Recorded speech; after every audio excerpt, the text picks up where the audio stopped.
Reading the call and bill for a further 10 minutes. Sanjita Tams.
Clerk, if we have quorum now, call out the first order. Order number 1, administration of oath. Next order. Order number 2, communication from the chair. Next order. Order number 3, messages. Next order. Order number 4, petitions. Next order. Order number 5, papers. Majority Leader, you have a couple of papers to read this morning. Yes, my Deputy Majority Whip, proceed. Mr. Speaker, sir, I beg to lay the following papers on the table of the Senate today, the 18th February 2026, report of the Auditor General on the financial statements for the year ended 30 June 2024 of Kakamega County Revenue Agency Fund for 24 months period. Reports of the Auditor General on financial statements for the year ended 30 June 2025 of Ugunja Municipal Board, County Government of Siaya, Madiani Sub-County Level 4 Hospital, County Government of Siaya, Uyawi Sub-County Level 4 Hospital, County Government of Siaya,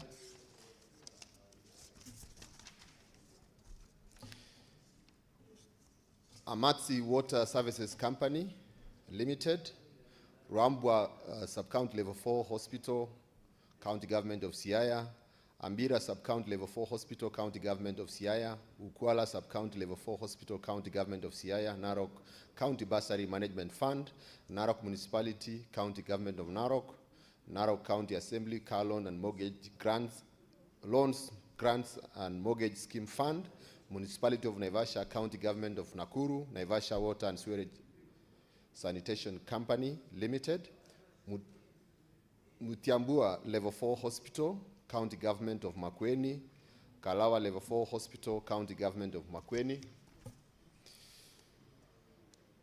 Kiambeke Sub-County Level 4 Hospital, County Government of Makueni, Mukuyani Level 4 Hospital, County Government of Makueni, Sultan Hamud Sub-County Level 4 Hospital, County Government of Makueni, Makindu Level 4 Hospital, County Government of Makueni, Emali Level 4 Hospital, County Government of Makueni, Kilungu Level 4 Hospital, County Government of Makueni, Kibwesi Sub-County Level 4 Hospital, County Government of Makueni. Reports of the Auditor General on the financial statements at Matiliku Level 4 Hospital, County Government of Makueni.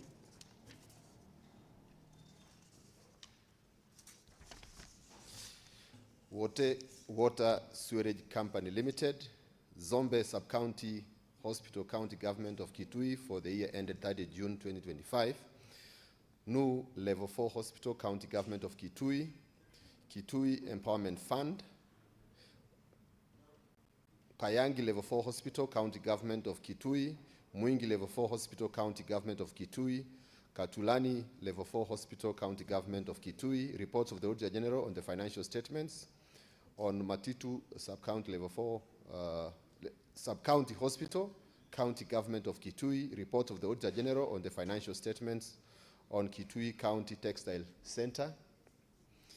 Reports of the Auditor General on financial statements of Ikianga Sub-County Hospital, County Government of Kitui, Ibirikani Level 4 Hospital, County Government of Kajiado, Olgejedo Water and Sewerage Limited Company, Chuka County Referral Hospital, County Government of Tharaka Nithi, Mariamati Level 4 Hospital, County Government of Tharaka Nithi, Meru County Alcoholic Drinks Control Board, Nakuru County Cooperative Development Revolving Fund, Narok County Alcoholic Drinks Regulations and Control Fund, Mpeketoni Sub-County Level 4 Hospital, County Government of Lamu,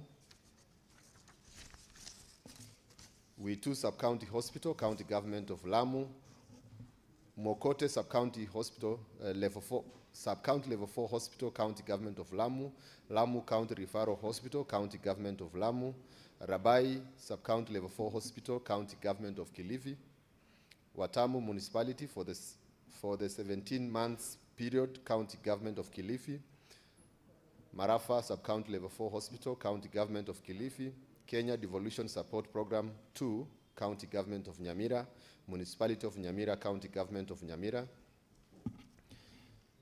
Nyamusi County Level 4 Hospital, County Government of Nyamira, Nyamira County Referral Hospital, County Government of Nyamira, Bomet Municipality, Roret Sub-County Level 4 Hospital, County Government of Kericho, report of the Auditor General on the financial statements on Machakos County Executive Committee and Chief Officers Car Loan and Mortgage Scheme, report of the Auditor General on financial statements on Ruiru Juja Water and Sewerage Company Limited, report of the Auditor General on financial statements on Kiambu County Education Bursary Fund, report of the Auditor General on financial statements of Kiambu County Executive Staff Mortgage Scheme Fund,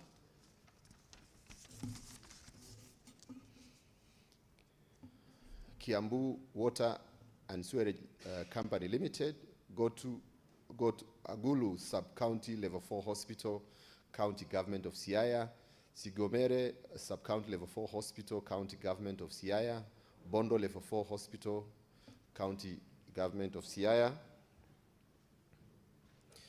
Yala Sub-County Level 4 Hospital, County Government of Siaya, Chulaimbo County Level 4 Hospital, County Government of Kisumu, Kombwewa County Hospital, County Government of Kisumu, Ahero County Hospital, County Government of Kisumu, Vihiga County Referral Hospital, County Government of Vihiga, Malindi Water and Sewerage Company Limited, Busia County Agricultural Development Fund Limited, Busia County Alcoholic Drinks Control Fund, Busia County Trade Development Revolving Fund, Sioport County Hospital, County Government of Busia, Bungoma County Disaster and Emergency Fund, Management Fund, Bungoma County Trade Development Loans Fund, Shuale Sub-County Hospital, County Government of Bungoma, Busia County Education Support Scheme.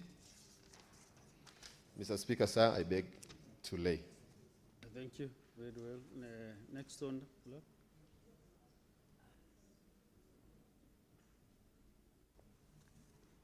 Order number 6, notices of motion. Next on. Order number 7, questions and statements. Next on. Order number 8, motion, consideration of the report of the Standing Committee on Labor and Social Welfare on a petition to the Senate by employees of the former Kenya Cooperative Creameries Limited, KCC, concerning non-payment of outstanding terminal benefits and Maziwa Sacco dues to former employees of Kenya Cooperative Creameries Limited. Chairperson, Standing Committee on Labor and Social Welfare, if he's allowed to, should move the motion. This business has been on the order paper the last couple of days. Order number 8, order number 9, these two motions. So request if there is any committee member on Labor and Social Welfare Committee to move this motion now. Senator Miraj.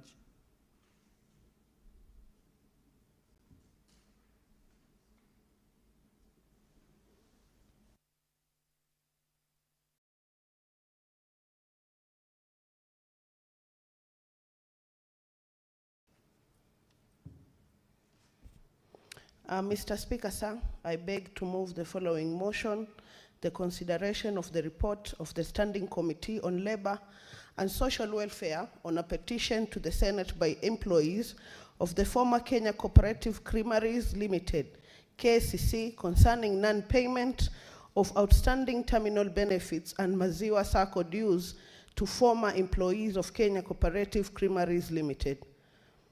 That the Senate adopts the report of the Standing Committee on Labor and Social Welfare on a petition to the Senate by employees of the former Kenya Cooperative Creameries Limited, KCC, concerning non-payment of outstanding terminal benefits and Maziwa Sacco dues to former employees of Kenya Cooperative Creameries Limited, laid on the table of the Senate Thursday, 27th November 2025.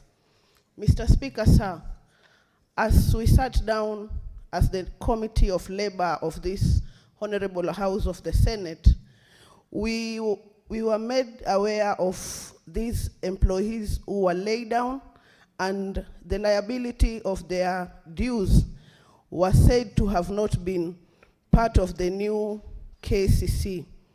So we called the relevant departments, the Ministry of Trade, and the Attorney General, where we agreed that a judgment was put to place that these members were to be paid their dues in a certain number of days. So I call upon Senator Faki to second this motion. Thank you, Mr. Speaker, sir. Senator Mohamed Faki. Mheshimiwa Spika, asante kwa kunipa fursa hii, na Senator Miraji kwa hakika amenichukua kighafla kuunga mkono ripoti hii, lakini Mheshimiwa Spika, nilikuwa mwanachama wa kamati ya leba mpaka mwaka jana nilipohamishwa kupelekwa katika kamati ya ardhi.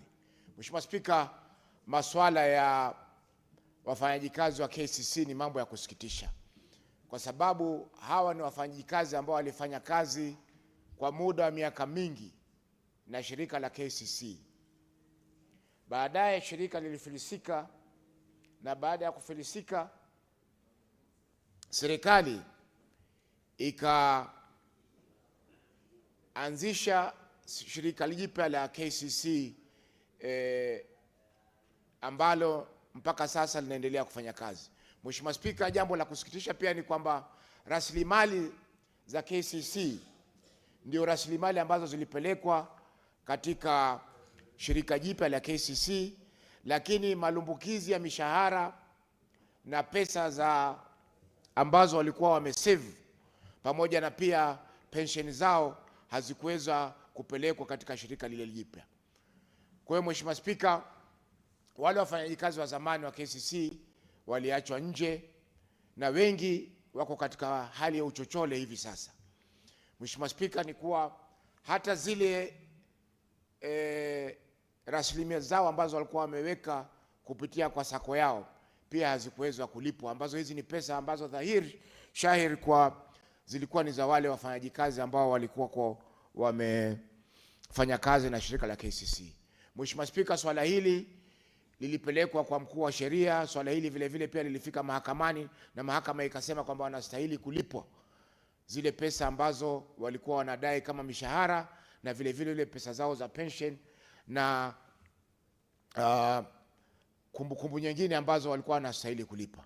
Kwa hiyo Mheshimiwa Spika, hawa wafanyakazi walipokuja mbele ya kamati, serikali walipewa fursa kuja kujitetea, na pia wao hawakutoa mwongozo wote, wakasema tu kwamba hakuna fedha ambazo ziko. Hivi sasa Mheshimiwa Spika, shirika la KCC ni katika mashirika ambayo yako mstari wa mbele kuwa binafsishwa, na serikali pia haijaona umuhimu ya kuwalipa wale wafanyakazi mishahara yao ambao walikuwa wameifanyia kazi kabla ya shirika kufilisika.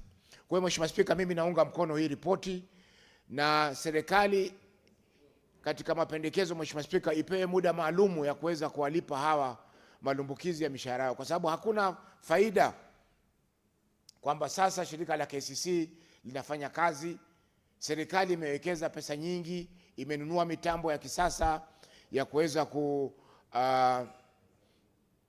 kuweka maziwa ili yasiharibike. Vile vile wametoa pesa nyingi za kuweza kulipa wakulima na wafugaji ili maziwa yaweze kupelekwa kwa wingi katika shirika la KCC, lakini kulipa wafanyakazi wao Mheshimiwa Spika imekuwa ni donda sugu kwa serikali.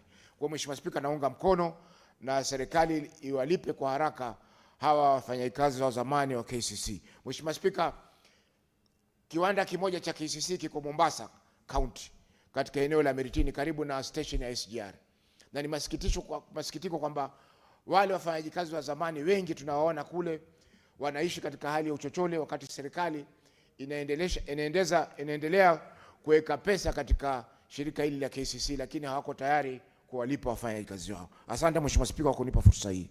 Naunga mkono. Now, sawa. So, honorable senators, I propose the question that the Senate endorse the report of the Standing Committee on Labor and Social Welfare on a petition to the Senate by employees of the former Kenya Cooperative Creameries Limited, KCC, concerning non-payment of outstanding terminal benefits and Maziwa Sacco dues to former employees of Kenya Cooperative Creameries Limited, laid on the table of the Senate on Thursday, 27th November 2025.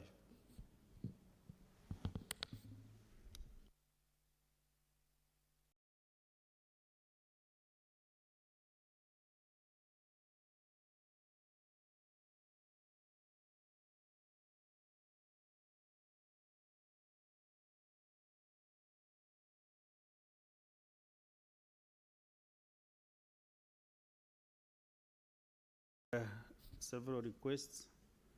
I open for a debate of this motion. Senator Modigi Alexander Munyi. Asante Bwana Spika kwa kunipa nafasi niweze kusangia mambo ya hii mjadala kuhusu watu wa KCC. Bwana Spika, nashukuru sana kwa kamati ya LEPA ambaye mimi ni mmoja wa hiyo kamati kwa ile kazi inaendelea kufanya. Bwana Spika, hawa wazee na kina mama ni wazee wa miaka mingi, na wakati wameteseka kwa miaka mingi waliona ni vizuri kuja kuangalia ili watafaidika katika kamati ya Senate. Bwana Spika, wakati walikuja ni wazee wengine wameseeka hata macho waoni vizuri, na wazee pia watu wengi waliaga katika dunia, watoto wao hawana chochote. Na tunajua Bwana Spika, wakati mtu amefutwa kazi akiwa anapata mshahara, familia yake inakaa vizuri. Bwana Spika, hii pesa haikuwa pesa nyingi, lakini Bwana Spika, wakati KCC iliuzwa ikapatiwa niyo KCC, hii pesa ya wazee hawakuweza kulipwa, na ni kitu ya huzuni sana kwa sababu wametembea, wamekimbia, wameenda mahakamani kona zote, lakini hawakuweza kupata pesa.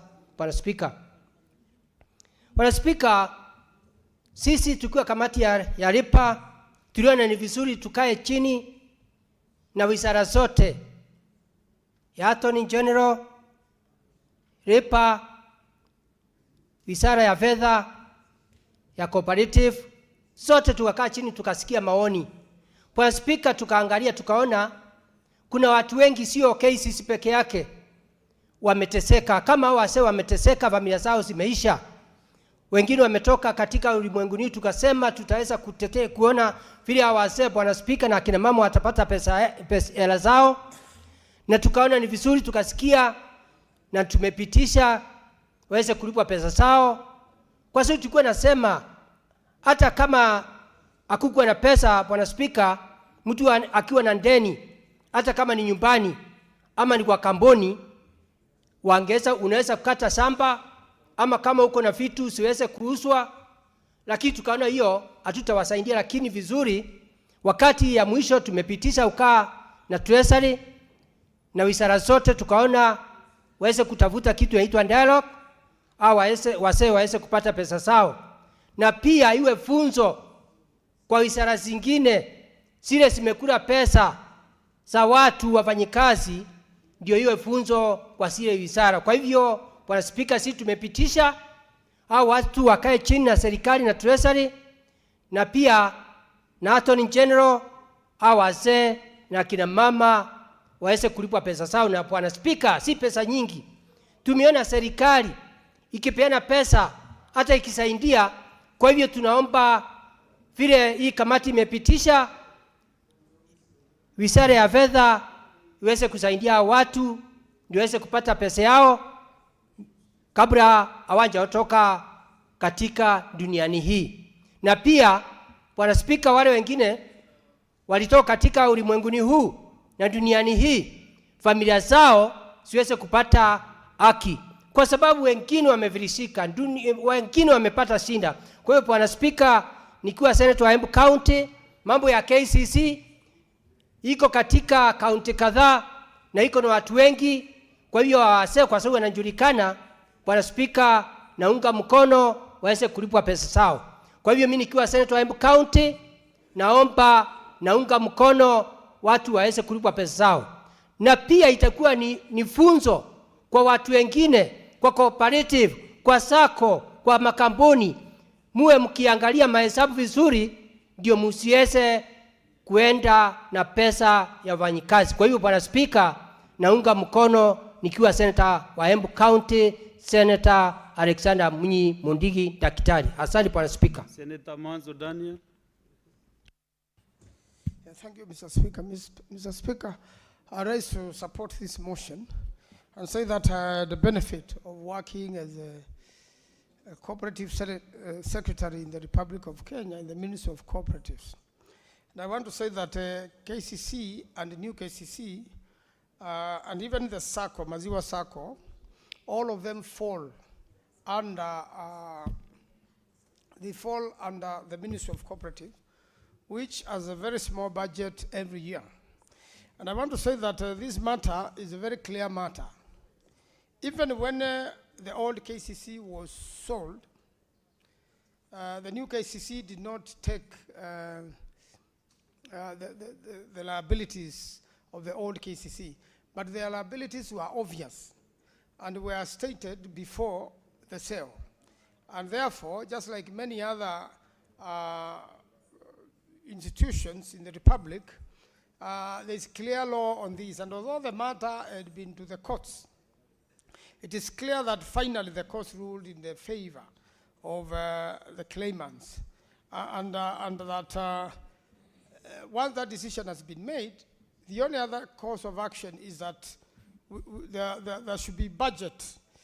You know, the Minister of Cooperatives should now propose a budget to pay these people, not only the levy one, but the estates of the ones who are deceased, because that's part of the property of a deceased person.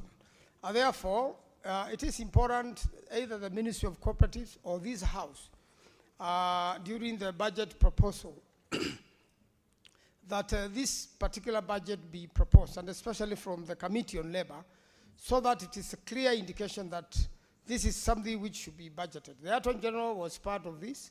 The Attorney General, the Solicitor General should be executing this, so that the rights of these people can be taken care of. And this is not the only corporation which has been sold. Right now, KPC is on sale. And KPC has liabilities. It has employees. Now, the moment you get a new KPC, the new company, are you going to tell us now the same fate will befall the current employees of KPC and any other claimants, like the people of Thange River, who were poisoned by oil spillage in 2015? Are we going to follow the same model of refusing to compensate, even when the courts have given final judgments on a matter, and it has now taken close to 30 years, and these people have not been compensated? We should bring a stop to this so that government institutions take responsibility. The moment the courts have ruled against them, and this parliament has pronounced itself, then let the matter go for budgeting, and the money is paid to the claimants. It's a rightful claim. It is one of the labor rights of these people. It is a job they have done. It is money they have worked for. And they should be compensated, Mr. Speaker, so that we can live in a just nation. We want a nation of equal opportunities, a nation where every citizen is treated with fairness and feels that the country takes care of their needs, and that the law and the authority and the government does not just use its muscle against these poor people and stamp on them and make sure that their dues are not paid. There's no need to do nyota when you have young people, people born of these parents languishing in poverty. There is no need to pay money for all the people when you have people you would have compensated, and then, you know, it's a contradiction. You should just compensate these people.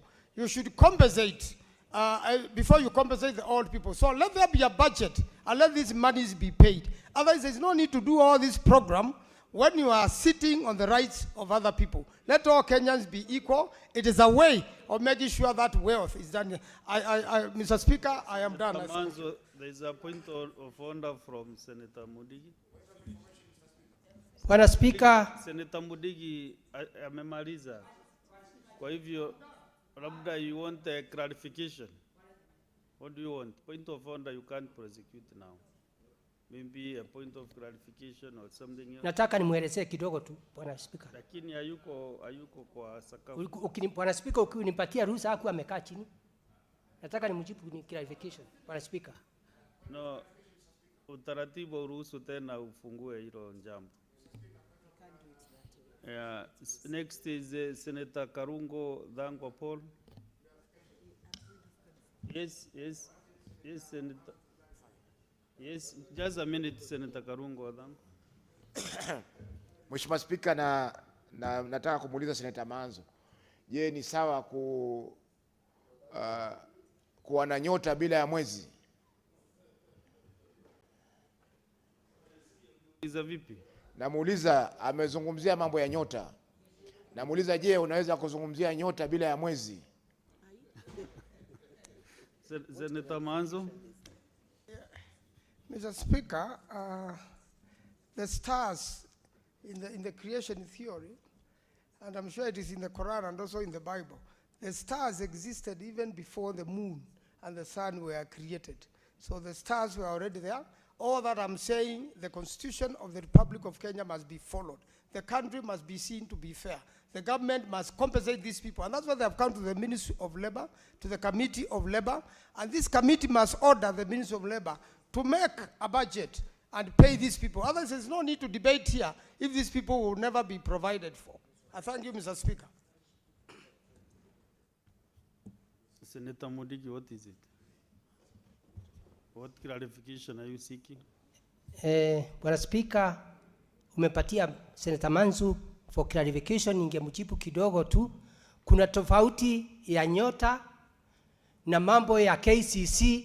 Mambo ya KCC, Bwana Spika, ni watu walifanya kazi mbaya kwa kampuni, na kuna tofauti ya KCC na mambo ya nyota.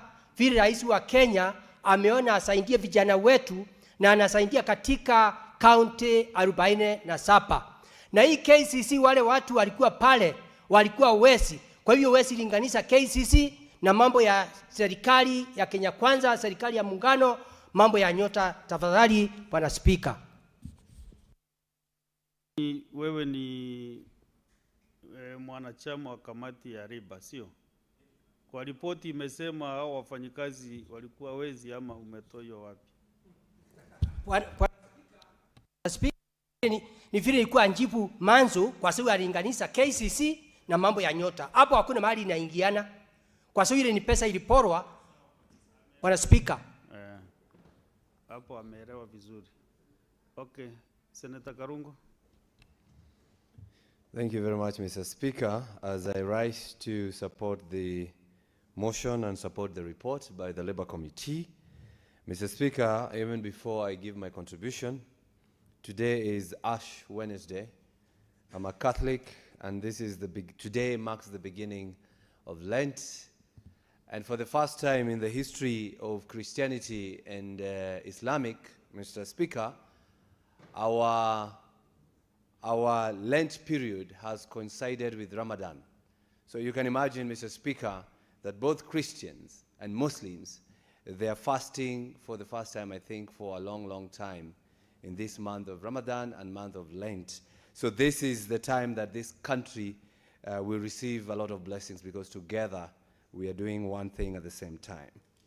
Mr. Speaker, it is very sad for the workers or ex-employees of KCC to fight for their dues, which are legally embedded in their job description or the laws or Employment Act, Transfer of Businesses Act, Mr. Speaker. And they've been speaking about their dues amounting, Mr. Speaker, to 204 million. That is 109 million as terminal benefits and 92 million Kenya shillings as outstanding SACCO dues. Mr. Speaker, these people are asking for what is rightly theirs. They were paid by KCC, then they contributed that amount to a SACCO that is called Maziwa SACCO. They never got their dues. So you can imagine they have lost what they had earned, and of course they also are losing the terminal benefits, Mr. Speaker. Mr. Speaker, this is an easy exercise, but you can see it is going round and round. I believe the amount of money that has been used to litigate, to look for solution, is more than what these people are claiming, Mr. Speaker. Because they have gone to court, the labor court, of course, ruled in their favor, and they said they should pay it. New KCC went back to court, and the Court of Appeal overruled the previous ruling by the court of the labor court, Mr. Speaker. But the appeal court said that they should be compensated. They even told the Attorney General, Mr. Speaker, that he should come up with a process or a system or a way of making sure that those who are owed by KCC must be paid, Mr. Speaker. You can see this issue is involving so many ministries, Mr. Speaker. The Ministry of Labor and Social Protection, the Ministry of Cooperatives and SMEs, the National Treasury, the new KCC itself, the Attorney General, and now we are here at the Senate speaking about the same issue, Mr. Speaker. And if you look, if I can be able to open from this system, Mr. Speaker, if you look at the recommendation by the committee, Mr. Speaker, I'm looking for it so that I can read it. You know, we have a new system here, Mr. Speaker, which is giving us this kind of reports as we progress. Mr. Speaker, it's saying that the Ministry of Labor should invoke the processes of having interministerial meetings, Mr. Speaker, so that these people can be paid. It has also said that EACC should investigate the former directors of KCC, and especially for them to explain how they used the loan of about 400 million Kenyan shillings, Mr. Speaker.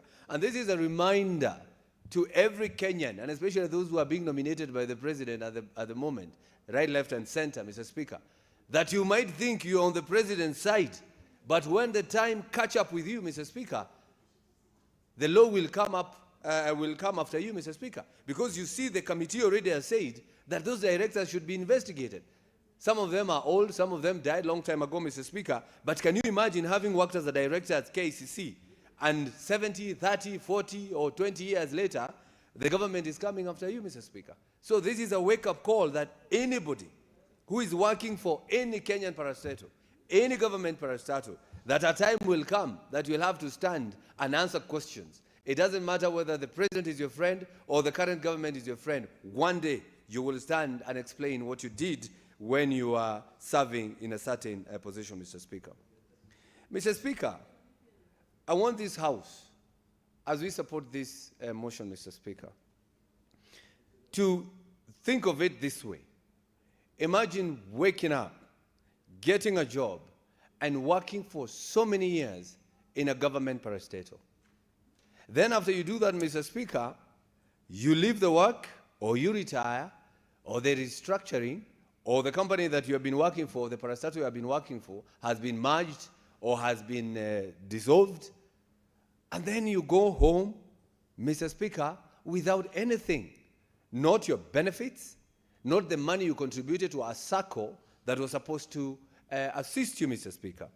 Because, Mr. Speaker, it's only in Kenya where workers and employees retire from work, but their pension or their dues refuse to retire, Mr. Speaker. Because this is an issue that has been spoken, has been, discussed by ministries, by courts, by the Senate, and still alive, Mr. Speaker.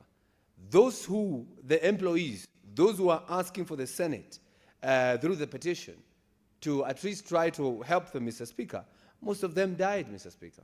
Their children suffered. Maybe they never went to good schools, Mr. Speaker. And here we are. But, Mr. Speaker, as we ask for them to be paid, as we ask for them to get their dues, we should also look into it that, Mr. Speaker, that we don't lose public funds.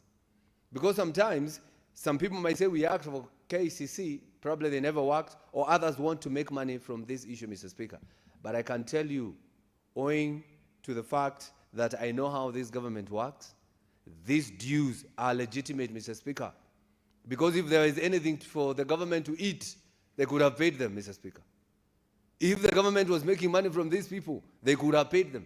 But because the government, or those who are in government, or this regime is unable to milk anything from these dues, that's why they're delaying it, Mr. Speaker. They should pay them today. And I concur with Senator Manzo that the Treasury should come up with a one-time fund, remittance fund, Mr. Speaker, so that they can pay them. And we should not wait, Mr. Speaker. We should not wait.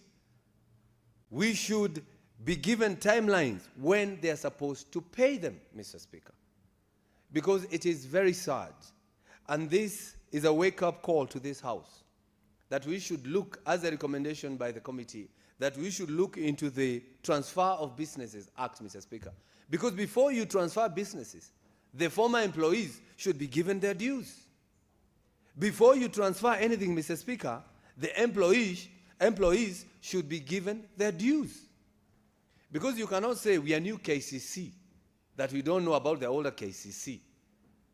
Then that will not be justice to those people who worked at the cases, Mr. Speaker. We need to verify the claims to protect the funds. We need to ring-fence funds, one-time settlement fund, Mr. Speaker. And finally, workers should not suffer because of restructuring. We should always make sure that workers benefit. And the parastatals that the president is saying that he's going to sell, like the Kenya pipeline and others, Mr. Speaker, we should make sure those employees there get their benefits before any restructuring is done, before any merger is done. And I even call upon people at Safaricom, if the government is going to do what it has been promising, selling Safaricom, we will have the same issue here again. So before any restructuring is done, before any sale is done, Mr. Speaker, they must make sure that workers are given priority, they're given their benefits, they're given their money. And I believe also, Mr. Speaker, the next thing you're going to see here is the employees of NHIF. Because when the Shah came, there was restructuring. And they're also complaining behind closed doors, Mr. Speaker. So very soon they will come here. So I think it is good for us as a Senate to look into those acts, that is the Employees Act, Employment Act, and the Transfer of Business Act, Mr. Speaker. I support the motion. Next is Senator Wabua Enoch, Deputy Minority Leader. I thank you, Mr. Speaker, for this opportunity to also make my comments in regard to the motion before us. Mr. Speaker, I will begin by wishing our Catholic brothers and sisters and the Catholic faithful happy Ash Wednesday at the beginning of the month of Lent. To the Catholics in Kitui County, led by our Bishop Joseph Mongela, and indeed the Catholics in the country, I wish them happy Ash Wednesday and prosperity in the month of Lent. And at the same time also wish our brothers and sisters, the Muslim community, happy Ramadan. Mr. Speaker, having said that, I want to say a few things about the motion before us. I've had the opportunity as Speaker to look at the report by the committee. And the Speaker, we must all be taken aback that 20 years down the line, we have former employees of an institution known by law and running legally that have been denied access to their own benefits and their own dues, Mr. Speaker. No, Mr. Speaker, some of these things can only happen in Kenya, honestly, where people put in their labor, people are deducted money from their salaries for their final benefits, including deductions to the SACCO, and somebody just wakes up and says, we don't know who you are and we cannot pay you.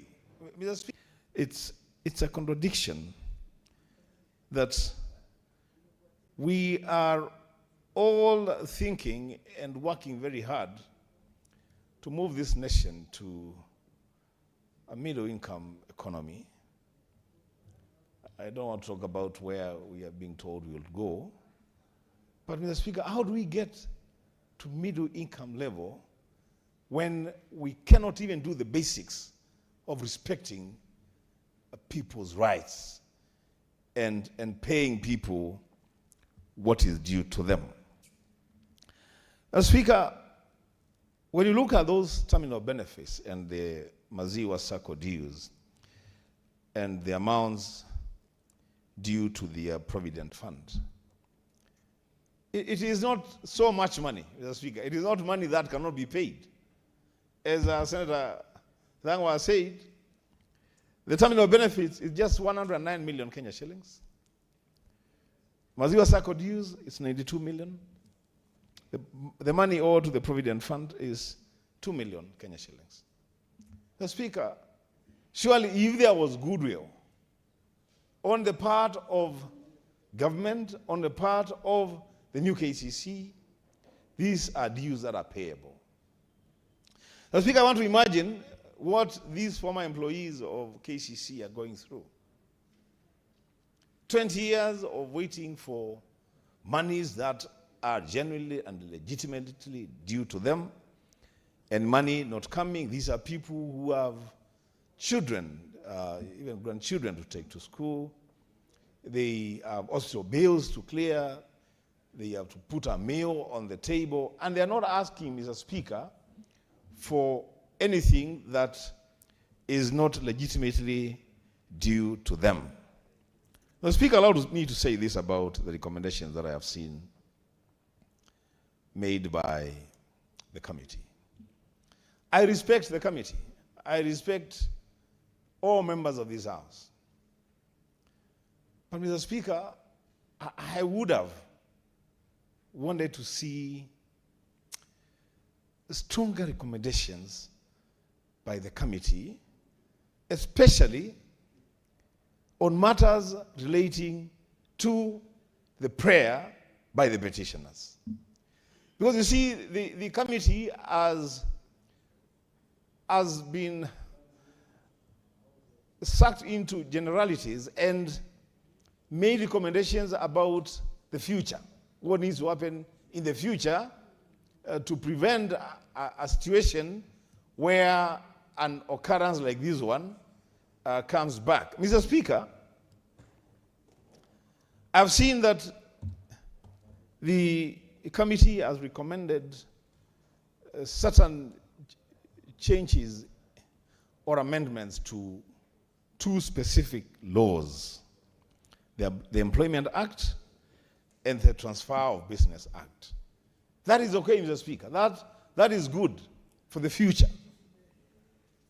I have seen the committee is making recommendations on what advisories the AG should give to government and government institutions when confronted by similar situations in future. That is okay, Mr. Speaker.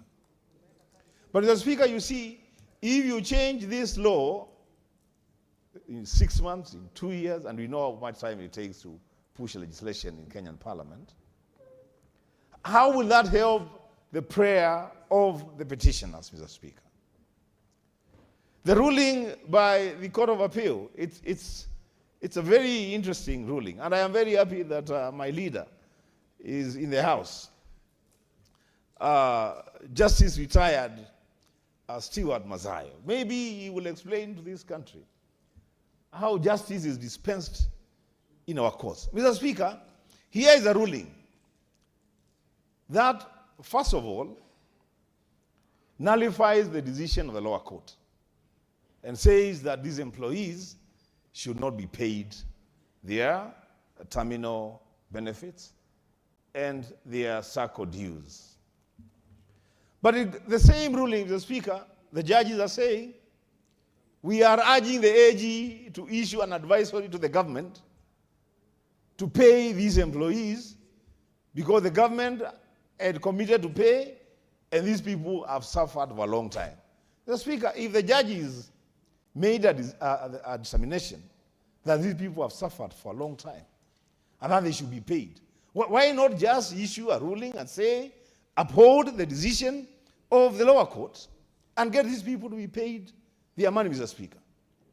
There's nobody who is saying that these people never worked for KCC. There's nobody who is saying that these people did not make a contribution to the SACCO. I mean, the reasons for not paying is because the new KCC says we did not get this company. We did not inherit these employees from KCC. We had an agreement with the Kenya Commercial Bank, which was the receiver of KCC. Mr. Speaker, surely, where will these people get justice? Should they now go to the receiver and ask for their money? Mr. Speaker, I want to challenge the Labor Court, the Labor Committee, to seriously consider those recommendations, because this is a live matter. There are human beings here who are suffering. There are staff recommendations that this committee should have made, and even when you're making these recommendations about what needs to happen, I see you have unleashed ESCC on KCC. But ESCC has not been unleashed to go and look into the prayers of the petitioners. You have asked ESCC to go and look into the corruption that was prevalent at KCC, and you have told them to go and look into the 400 million loan that led to the collapse of the original KCC. Mr. Speaker, that does not help the prayer of the petitioners. What will help the prayers of the petitioners is to get somebody to pay what is due to these former employees of KCC. And Mr. Speaker, it is wrong, as I go to conclude. It is wrong, Mr. Speaker, for a public entity, as I said, known to law and operating legitimately, to be taken over by a new administration, and the new administration says, we don't know you are former employees. Mr. Speaker, if we allow this to happen with the KCC, which morphed into new KCC, what will happen, Mr. Speaker, tomorrow when Kenya Pipeline Corporation Company is taken over by another entity? Somebody will wake up and say, we don't know the former employees of Kenya Pipeline. What will happen, Mr. Speaker, if tomorrow the KICC is taken up by another team of managers or another company? Somebody will wake up and say, I don't know the former employees of KICC. So the Labor Committee, I urge you, Chairman of the Labor Committee and your members, I plead with you, don't create that loophole by failing to make strict recommendations on what needs to happen to the former employees of KCC. Make demands to the relevant institutions to ensure that these people get their dues. Mr. Speaker, you and I, Mr. Speaker, have been engaged on the matter of the compensation of former councillors. And it's very unfortunate, Mr. Speaker, that even our former colleague, the CS Treasury, when he was a member of the National Assembly, he made at least 2 attempts to push for the compensation of former councillors. And when he was elevated to the level of CS Treasury, you and I were very happy, Mr. Speaker. I remember we were having tea at the lounge and we were very happy. We were saying now our councillors will finally be paid. Because the man that we were fighting with to ensure that these former councillors are paid is now the man in charge. The man who was making prayers to the Treasury to pay the former councillors is now the man who has the final word say on the payment of the former councillors. The Speaker, to our dismay, that man has completely refused to pay former councillors. And yet, Mr. Speaker, there is a resolution of this House that, Mr. Speaker, says they should be given a one-off honorarium. They should be supported for their medical schemes. Mr. Speaker, this country, we must begin to operate like human beings who care about other people. It cannot just be about us. It must also be about other people. Mr. Speaker, with those remarks, I support the motion, but I would ask the Labour Committee to really relook at those recommendations and make sure that these people get justice. I thank you, Mr. Speaker. And now the chairman of the Labour Committee is in the House. I hope you are following up a debate from the senators and also taking notes. Next is Senator Medu John.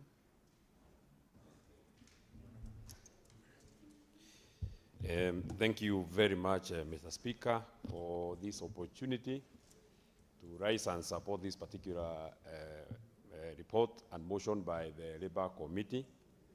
And please allow me, Mr. Speaker, to join my colleagues in wishing the Catholics a happy Ash Wednesday as they start their Lent season. I'm not so sure, but I think Ramadan is also has also started or is starting, so I also wish our brothers a happy Ramadan. Mr. Speaker, sir, I am half-hearted, just like Senator Wambua. I am half-hearted of what to say about the recommendations in this particular petition that had been sought by former KCC employees, Mr. Speaker, because first, this is an extremely sad case and situation. It is, and I want to correct Senator Wambua, who actually said that the wait was a 20-year wait. It's actually not a 20-year wait. This is the 22nd year since KCC was transferred, or the assets of KCC were transferred to the new KCC, Mr. Speaker. And looking at the recommendations that have been made by the Labour Committee, with tremendous respect to the chair, the committee members, and every senator who is in this House, Mr. Speaker, I actually feel that the prayers that have been sought by the petitioners have honestly not been addressed by the recommendations that have been made by the committee. They have made 4 recommendations, Mr. Speaker, and the only one which actually attempts to resolve and answer the prayer is recommendation A, and I'll read, Mr. Speaker. The Cabinet Secretary, Ministry of Cooperative and Micro, Small and Medium Enterprises Development fast-tracks the workings of the Interministerial Committee to validate the claims and develop a concrete time-bound settlement plan for the former KCC employees and provide monthly reports to the committee until the matter is resolved. Mr. Speaker, this just looks like the recommendations that were made by the Court of Appeal when they were overturning the decision of the lower court, the Labour Committee, Mr. Speaker, that had actually granted the prayers of the petitioners to, Mr. Speaker, pay the dues that were owed, or rather that are owed to the former employees of the KCC, Mr. Speaker. In the recommendations that were made by the Court of Appeal was that the Attorney General should, and I don't know, Mr. Speaker, the consultations here are quite loud. I know Majority Whip, you are really intercepting the thinking of the Honorable Senator for Nyandaro. His flow of mind is not commensurate to what he is trying to put on paper. Yeah, and you know, Mr. Speaker, Senator Legwe is my neighbor and my leader. And I always tell him that if he disrupts me here, if I close the road to Olkalau, Senator Leruge cannot get to Samburu. He has only one route to go to Samburu, so he must align. So, Mr. Speaker, as I was actually, yeah, and he doesn't like flying, so he has no route of going to Samburu if I close the road through Olkalau. So, Mr. Speaker, as I was actually saying, the recommendations of the Court of Appeal were that the Senator Meadow, kindly request the 3 senators who are actually between me and you contributing should take their seats. Senator Relengwe, kindly. The clerks will sort your issue. Senator Relengwe. Amom was now saying also the Director Rugo is out of order. Senator Relengwe, please have your seat. Senator Meadow. And I don't know, the Speaker, whether it is correct. Okay, let me say it as a point of information. He actually doesn't like not being referred to minus his title. He's Senator Dr. Lelegwe. Yeah, so he tells me to keep calling him doctor. Mr. Speaker, the recommendations of the Court of Appeal, and I'm looking for them on this report because they have been made here, were that the Attorney General ought to advise the government to honor its word and pay the former employees who have suffered for a long time. Mr. Speaker, I'm actually very surprised that these 3-judge bench actually observed that these workers have suffered for a long time. But they went ahead and just make a recommendation. This recommendation was not binding. And I understand where Senator Murgo and his committee were actually getting a handicap, because you are overturning this decision, but you're not offering solution. This decision was made in 2018. The decision of the Court of Appeal was actually arrived at in 2018. That is now a total of 8 years to this minute, and nothing has actually happened, because had these people been paid, as was the recommendation, and you know, Mr. Speaker, people go to court to get a determination. And when we get this kind of recommendation, Mr. Speaker, they are ambiguous, and they cannot be effected, Mr. Speaker. And we are staring at an extremely precarious situation, Mr. Speaker, by the mere fact, Mr. Speaker, that since this particular regime came into power, you know, the issue of privatization is actually a live matter. There is even a privatization, either a privatization committee or privatization commission. I'm not sure, but I think there is one. Yeah, it's a privatization commission that is supposed to look at the government parastatals that can actually be privatized. And so therefore, we are staring at a situation where workers who have actually served and worked, deductions have been made on their salaries. They have made contributions to their circles, Mr. Speaker.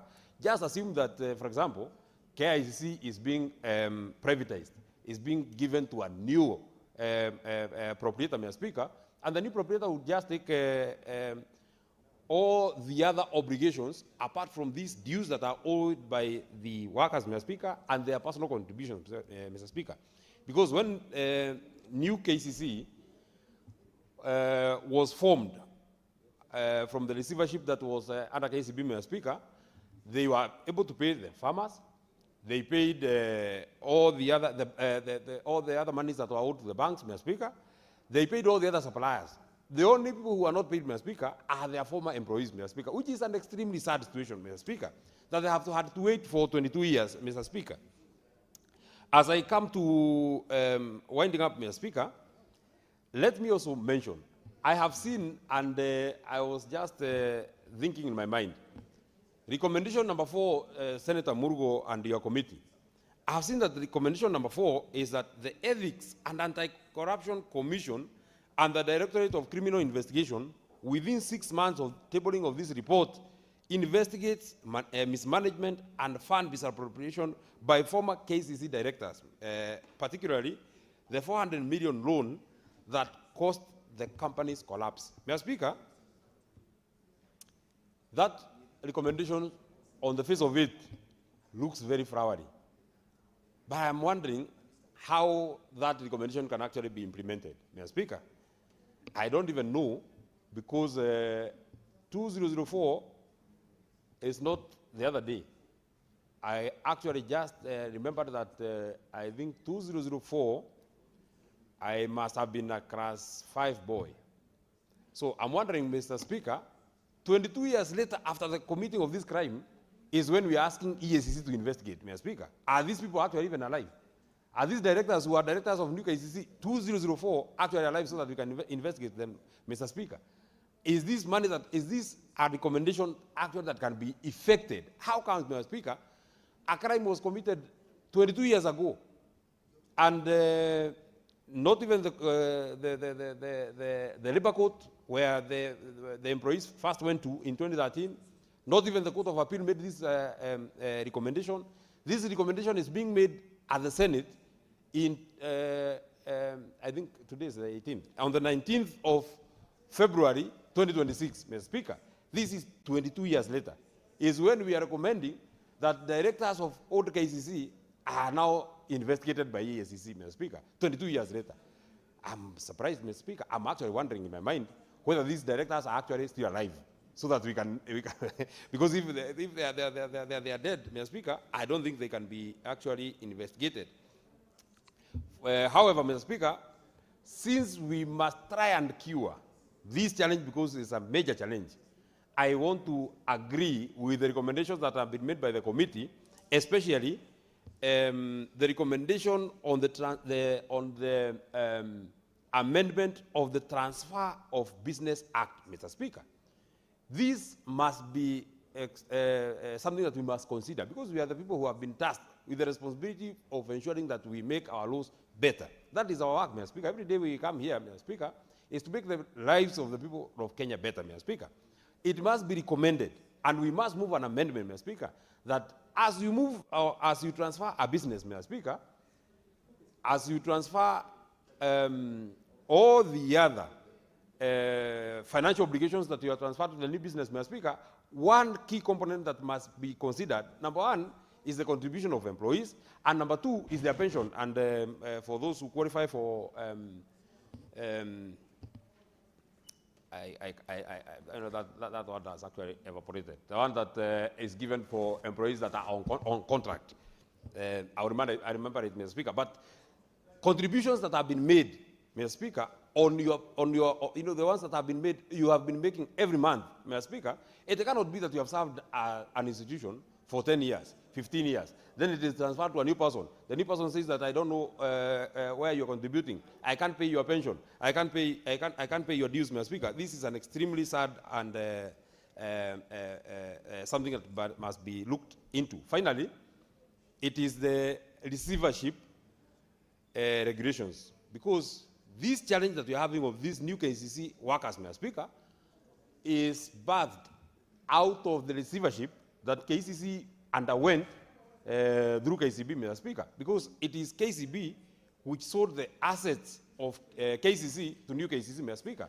As they were selling the assets, Mr. Speaker, all the other issues, Mr. Speaker, of the financial obligations that the old KCC actually carried were not transferred to the new KCC, Mr. Speaker. They only transferred the debts of the farmers, the debt owed to the banks, Mr. Speaker, the debt owed to all the other suppliers, Mr. Speaker, but the contributions by employees, Mr. Speaker, is something that something actually that got lost along the transfer. Maybe finally, and I know I'll run at a very, very, very immediate risk from the people on my right, this money, in my opinion, Mr. Speaker, is not a lot of money. And I know most of my colleagues have actually spoken about it. This money, 109 million, Mr. Speaker, that are terminal dues owed to employees, Mr. Speaker, I think it's not a lot of money. Looking at how our government is spending money, looking at the endowment of how the government dishes and gives money, Mr. Speaker, forget about the money that is in the mainstream budget, Mr. Speaker. If you look at the activities that are happening in State House every day, Mr. Speaker, and the kind of money that is spent there every day, Mr. Speaker, if you look at how the budgets of State House, the Office of the President, how the budgets are growing, Mr. Speaker, 109 million is little money. Is very, very little money. This is money that the President can actually give in a day. If he can give to a church 50 million one day, how much would it cost him to just give this money to people who have served this country so diligently, who have waited for 22 years after serving this nation, Mr. Speaker? We cannot just be supporting mediocrity, and when important and critical expenditures come, Mr. Speaker, we have to take people through now the Labour Court, Mr. Speaker, next the Court of Appeal, Mr. Speaker, now they are here in the Senate, Mr. Speaker, looking at the recommendations. There is no clear and concrete resolution that we have made that looks like they can get this money next week, next year. The kind of thing that has been recommended here, Mr. Speaker, if you have read it, is that interministerial report will be coming here until we get a concrete resolution for the next 6 months. That's what has been recommended here, Mr. Speaker. So it is another forum of waiting. They'll have to keep waiting a little longer. I don't know how old those people would be, but assuming they were sacked at 40 years, they are now at 62. So in the next 10 years, they will be 70, or they will be almost exiting. I want to stop there, Mr. Speaker. I support the report.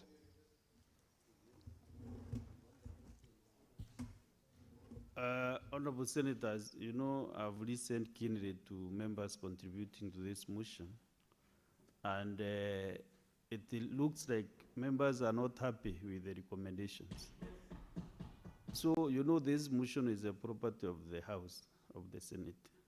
So instead of still lamenting and being so unhelpful to yourself and to these workers, KCC workers, still you can recommend, and the committee will be agreeable to the recommendations, as long as they sit well with also their deliberations. And still recommend, give further recommendations, because that is why we are here. Not to lament, not to cry, not to weep, but to give solutions to Kenyans. So the chairman is here, he is also recording your recommendations. You can still further go and do more recommendations which are acceptable to the House. So next is Senator Gicheru Andy.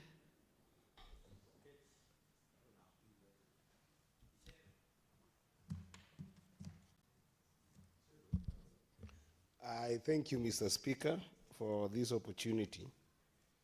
Mr. Speaker, it is very important that today the Muslim faith is starting their Ramadan.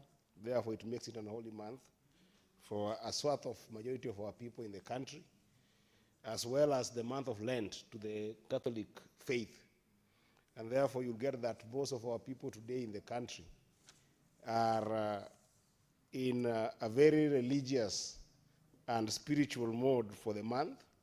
And this is a month that you would expect that good things happen to good people, and good things also happen to bad people, because God is a God of everyone.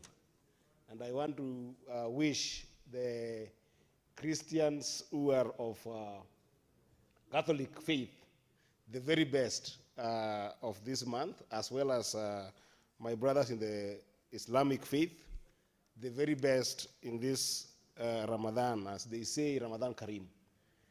Mr. Speaker, in the spirit of that, it is extremely sad, Mr. Speaker, that employees of former KCC,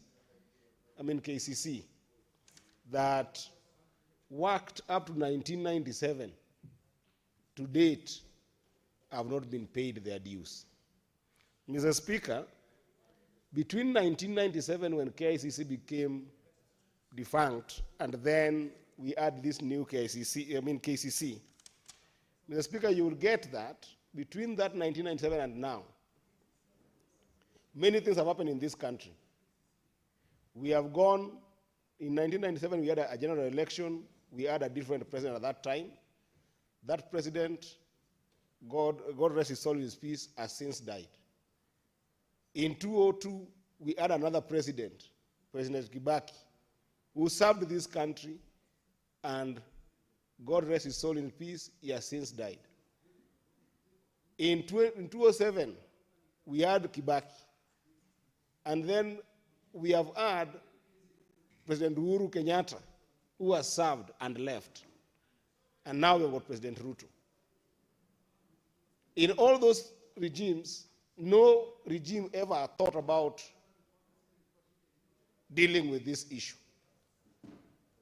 Between that time and now, the former KCC worked under a different constitution, which was a colonial constitution that did not care about the dignity of the people in our country. Yet, Mr. Speaker, between now and that time, we have since had a new constitution. And this new constitution is a constitution that was built on dignity of the people, Mr. Speaker. If you look at Article 159 on what we call judicial authority, Mr. Speaker, and I say this because when I read the report, three government officials appeared before this committee. The first one to appear before this committee was the Attorney General. And the Attorney General, when he was asked why these people for the last 29 years have not gotten their terminal dues, have not gotten their benefits, have not gotten their wages at that time, and have not gotten their contribution gotten by sheer sweat in their labor at that time and then contributed to a scheme that they were supposed to contribute to. They have not gotten their dues up to date. What did the Attorney General say? He deferred to a court ruling that brought what we call judicial technicality. What did the CS of Treasury say to this committee? And this is a CS that I'm disappointed because I'm from ODM and we donated him to the Kenya Kwanza government as an expert. What is the response that this report shows us? That CS Mbadi had the audacity to say that they cannot pay this money or even plan for it because there's a legal technicality. Then the CS for cooperative, again, an expert from our side, also appeared before this committee and had the audacity to tell this committee that there's a judicial technicality. What does this new constitution say about judicial authority that we are given just as much as the judiciary is given? If you read Article 159, 2D, it says that justice shall be administered without undue regard to procedural technicalities. Because by the time these petitions were coming to us as a house, they had explored every possible avenue of judicial authority. They had explored a lower court that ruled to their favor, and then the second court of appeal ruled against them.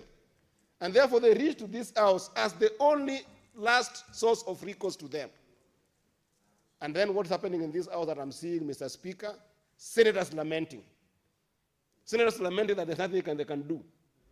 I do respect the committees of this house, but surely when people who, their children right now have got their children, people who worked by 1997 in KCC, their children are now maybe those who gave birth on that date when KCC was dissolved, today are approaching 30 years, meaning they have got children themselves. Meaning that these are people who have accrued a lot of problems, even while educating their children, by serious loans and other kind of dubious work that they have to do, meager earnings that they have had to earn for the last 30 years to take their kids to school. Surely this house must be the house of recourse to them. And the money in question, Mr. Speaker, is actually 205 million, if you round it off. Because there is 100 plus a few coins on terminal dues, but these people were contributing to a circle. They were contributing to a circle. Mr. Speaker, I've dealt with a number of issues in CIPIC, where people contribute to circles, and people are also deducted their statutory deductions that are never remitted to respective institutions. This brings me to saying that while the petition number 1299 of 2013 was a civil petition, and I agree with what Justice Wasilwa did pronounce himself on this labor court, and saying that these people must be paid on that petition that was put together by John Barry, between 2013 and 2018, when the civil appeal 191 of the Court of Appeal squashed the ruling of Justice Wasilwa, That is a whooping 5 years that the new KCC did not take action on the recommendation of the court by Justice Wasilwa. What is that in law? It's criminal. It's court contempt. So the first thing I was expecting the committee to do is to interrogate what happened in those years. Why didn't KCC, the new KCC, take action on the court decision by Justice Wasilwa? What were they hiding? And those people who were at that time the administrators of this institution must appear before this house and explain to this house why didn't they pay for those 5 years a court ruling that was clear about paying those people who were supposed to be paid. That's the first question. The second question that I was expecting in recommendation on this issue, Mr. Speaker, if I've contributed to a SACCO, I've put my money, I'm a member of a SACCO today, I'm a member of PACOSO here, I contribute religiously to this SACCO. I know that I might not withdraw all my monies and I know I'm entitled to a number of things. But if this SACCO should come to me and tell me that they are closing the SACCO, there's no money in that SACCO, there's somebody who was administering my money in that SACCO. If they don't have my money, then they must tell me where that money has gone to. If it has been stolen, I must be told that it has been stolen. So that, again, is a criminal offense, in my view, that must be treated as such. And this house must be able to invite those people on a criminal matter. They took the money of these employees in the Maziwa SACCO because they are contributions. The third issue, Mr. Speaker, is the issue. Senator Eddy. Yes. Do you wish to be informed by Senator of Kitui? The Senator of Kitui can always inform me because he's my leader in the House. I still respect him as my leader in the House. Very the well. only thing I'm not so sure whether he was working for KCC, but he should inform us at that time also whether he was around.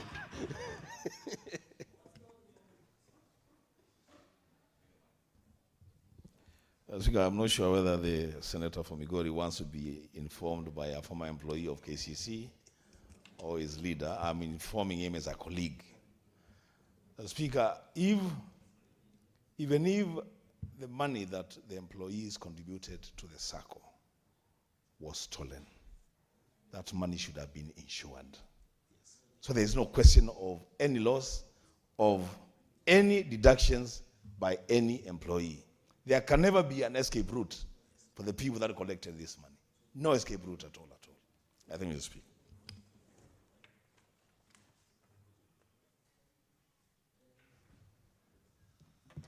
Mr. Speaker, this is why I'm telling you that I like it when my leaders inform me, because their wisdom surpass some of us who just came to this house recently. You know, he's a ranking member and he's going to be a governor in Kitui. And I think that information is in order, Mr. Speaker, that there should have been all possible ways put to make sure that those contributions are safe. I think that's the point that my senior is sharing here. And I think it is in order, that information is in order, because, Mr. Speaker, if you read Article 41 of the Constitution, under labor relations, it says every person has the right to fair labor practices. Among those, it says that every worker has got the right to fair remuneration, has got a right to reasonable working conditions, and then if you go all the way to 4, it says they have got a right to join any trade organizations, and any employer has the right also to engage them in a collective bargain agreement, as well as to determine its own administration and programs and activities, and to organize and to form and to join any federation. So the employers at that time had all the power to make sure that those contributions could actually be protected through an insurance scheme. But that said, Mr. Speaker, there is even a bigger question of between 1997 to date, if that money has not been given to these people, and we are assuming that if they are not insured, they are still sitting somewhere. Mr. Speaker, it goes without saying that they are accruing interest. Even if it is interest in the best interest of the company or to the employees, these monies must be availed. So, Mr. Speaker, there's an issue here that is very silent, despite the fact that I respect the orders of the court, and the court sometimes does rule according to whichever filing that is given to them. For instance, in the petition number 199 of 2018, the Court of Appeal took this as a civil matter. But, Mr. Speaker, I see a lot of criminality here. There's a lot of criminality in this matter that I wish that the committee should handle as such. Make criminal recommendations. I know there is one that you've recommended that perhaps DCI or EACC should take the matter and investigate further. But where you want to go and investigate this thing further, the people who are affected are still suffering. If for 30 years they have not gotten any recourse, even in court, how do we as a house wash our hands and say, let the DCI or EACC further interrogate this matter? Mr. Speaker, we have got all the instruments of law to be able to bring this issue to conclusion and be able to compel those who are responsible to actually pay these people. Because, Mr. Speaker, if you look at the Employment Act, Section 35, 1C, on termination of contracts, it talks, first of all, about notices that must be given within 28 days. And when those notices are given to people, that section says that they must get their immediate wages and benefits that are due to them at the time of termination. Where am I going with this, Mr. Speaker? If the claim of the courts as is that there was a new organization that came in called the new KCC that took over the former KCC. What happens in corporate practice is that when an organization of corporate nature takes or merges or acquires another organization, then it goes without saying that the ruling element of transaction is the balance sheet. It's the balance sheet of that company. What is there in the balance sheet? It is liabilities and assets of that company. You can't say that I've bought this company, I'm restructuring it, and I'm only taking the assets of it. I'm going to benefit on those, but the liabilities don't concern me. If this termination happened legally, which it did in 1997, then it goes without saying that if that institution did not have money, the way it was ruled in the Court of Appeal, that it was under receivership, then it was under receivership because in its balance sheet, this appeared as a liability. So if you took over the liabilities and assets of that company and you're existing now, what argument do you have to tell us that you cannot be able to pay these people? You must pay them because it's part of your liabilities in your books. Even as you continue to build your cash flow and build your business now, then they must be paid. So I want to request, Mr. Speaker, that this committee, to further finish on this particular recommendation, those people who are running the institution now must appear before this House. We are not going to throw the baby with the bathwater and say that this thing should go to another institution to do further investigation and make the people, the former employees of KCC, keep on suffering. Let them appear before this House. Let those people who have got issues of criminal nature, who ate the money of those who are in Maziwa Sacco, be handled in this House. And then let us do a proper recommendation to ODPP to rein on some people, Mr. Speaker, who actually took the money of these people. So while I support this report to the Labour Committee team, I want to request the chair that make it concrete to the extent that justice can be served by this House, because it seems like those employees cannot get recourse in courts. They have gone to 2 courts. One agrees with them. One recommends that the ministry should take action, and the ministry is lying on a technicality of law. And by the way, we as a House, in such matters, I want to remind you, Chair, that we as a House in such matters, under Article 125 of the Constitution, we actually also sit as a court. So we can make a judicial decision. However quasi it might look like, it is a judicial decision. So let's bank on Article 159, remove technicalities in the pursuit of justice, because these people came to this house to get justice, and we must be able to serve them just justice. So let's avoid technicalities. Let's invite these people in a committee of the whole, and let's deal with it. Where criminal matter appears to be, we say it as such, and ask the ODPP to take action. I thank you, Mr. Speaker, as I support this, and I hope that we will make this report more concrete and let those people get justice that they deserve for such a long time. Thank you, Mr. Speaker. Thank you, Senator. Senator Samson Cherargei. Thank you, Mr. Speaker. From the onset, as I support the motion that has been brought, so Speaker, allow me with tremendous respect to wish our Muslim and brothers of Muslim faith all the best as they begin the Ramadan as the holy season. So Speaker, coincidentally, this is also Ash Wednesday for the Catholic faithful and the beginning of Lent season. And as a country, we are honored to have a wonderful, cohesive living together as one nation, one people, with different religious background, and that interfaith, so Speaker, is what makes Kenya unique and strong. So, Mr. Speaker, I hope as we reflect on this season and many other things, Mr. Speaker, it should be an honor. Mr. Speaker, we are normally told that almost 100% of Kenyans are religious, either Christian, Muslim, or Hindu. But there are many things that still face this country, including corruption and many other things.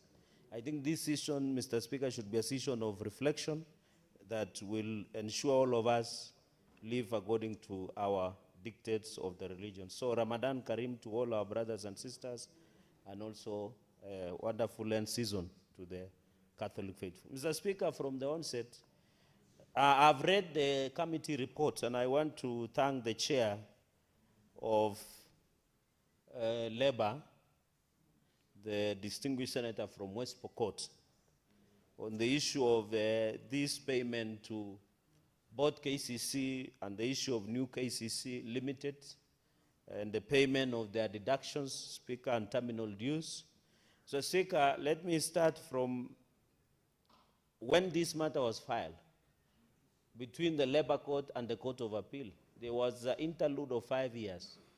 Mr. Speaker, I would have expected that the new KCC management and even the receivership should and must have been, Mr. Speaker, subjected to contempt proceedings of the court, because they clearly violated the court order that demanded that the employees should and must be paid their terminal dues, including the SACCO dues to Maziwa SACCO that has been provided, Mr. Speaker. Mr. Speaker, it's very unfortunate that the violation of Article 41 of 2010 Constitution on the Labor Rights has been meted to these Kenyans. Mr. Speaker, at some point during the hearing, I had an opportunity of attending some of the hearings by the Labor Committee, and you could see these are old men and women who have served this country with distinction. They were old, they were tired, they were sickly, just looking for their justice, Mr. Speaker. And they say, an injustice somewhere is an injustice everywhere. And this is travesty of justice, Mr. Speaker. More than from 2004 to now, a child who was born, and I remember in 2004, Mr. Speaker, I was informed to at the Kapsabet Boys High School, where it has produced 2 presidents, Mr. Speaker. It has produced President Moi, and of course the distinguished, the 5th president, Dr. William Ruto, and maybe the 7th, because that's our tradition as the school. The ceiling, it's always the top, Mr. Speaker. So, Mr. Speaker, that is for 204, somebody who was born to 204 as clear degree. So it's very unfortunate, Mr. Speaker, that we are discussing this. We should give directions. Mr. Speaker, the recommendations that has been made, they were 400 million that EACC, Mr. Speaker, should investigate the people who are concerned. Mr. Speaker, this 400 million, these people who manage these accounts, they must be investigated, Mr. Speaker. And I want to challenge EACC, Mr. Speaker. It is an independent body under Chapter 15 on independent commissions. But the performance of EACC is below par. You know, Mr. Speaker, it's very unfortunate. I'm surprised. In fact, we should have recommended DCI to investigate these individuals and prosecute them to Office of the Director of Public Prosecution, Mr. Speaker. Because the biggest problems we face in this country is because of EACC inaction. The other day, we are protectors of devolution under Article 96, is to protect. But the biggest threat to devolution today is corruption, Mr. Speaker. But EACC is doing absolutely nothing, whether they are in cahoots with the offenders of the law of corruption. And you remember one of the biggest campaign strategies of President Kibaki in 2002 was zero tolerance on corruption. And in fact, Parliament then, after 2002 general elections, they enacted Anti-Crimes and Economics Act of 2003, Mr. Speaker. But today, the biggest threat to development, to functionality of devolution, and even success of this case is non-inaction of EACC.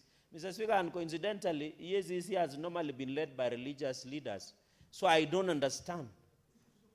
Because this 400 million, Mr. Speaker, as we talk today, we should be told that there are recovery proceedings. In fact, Mr. Speaker, in the fight against corruption such as this, we need, Mr. Speaker, one, to arrest these people. Then the ODPP begins recovery proceedings. The only way to finish corruption in this country is when 400 million were being stolen.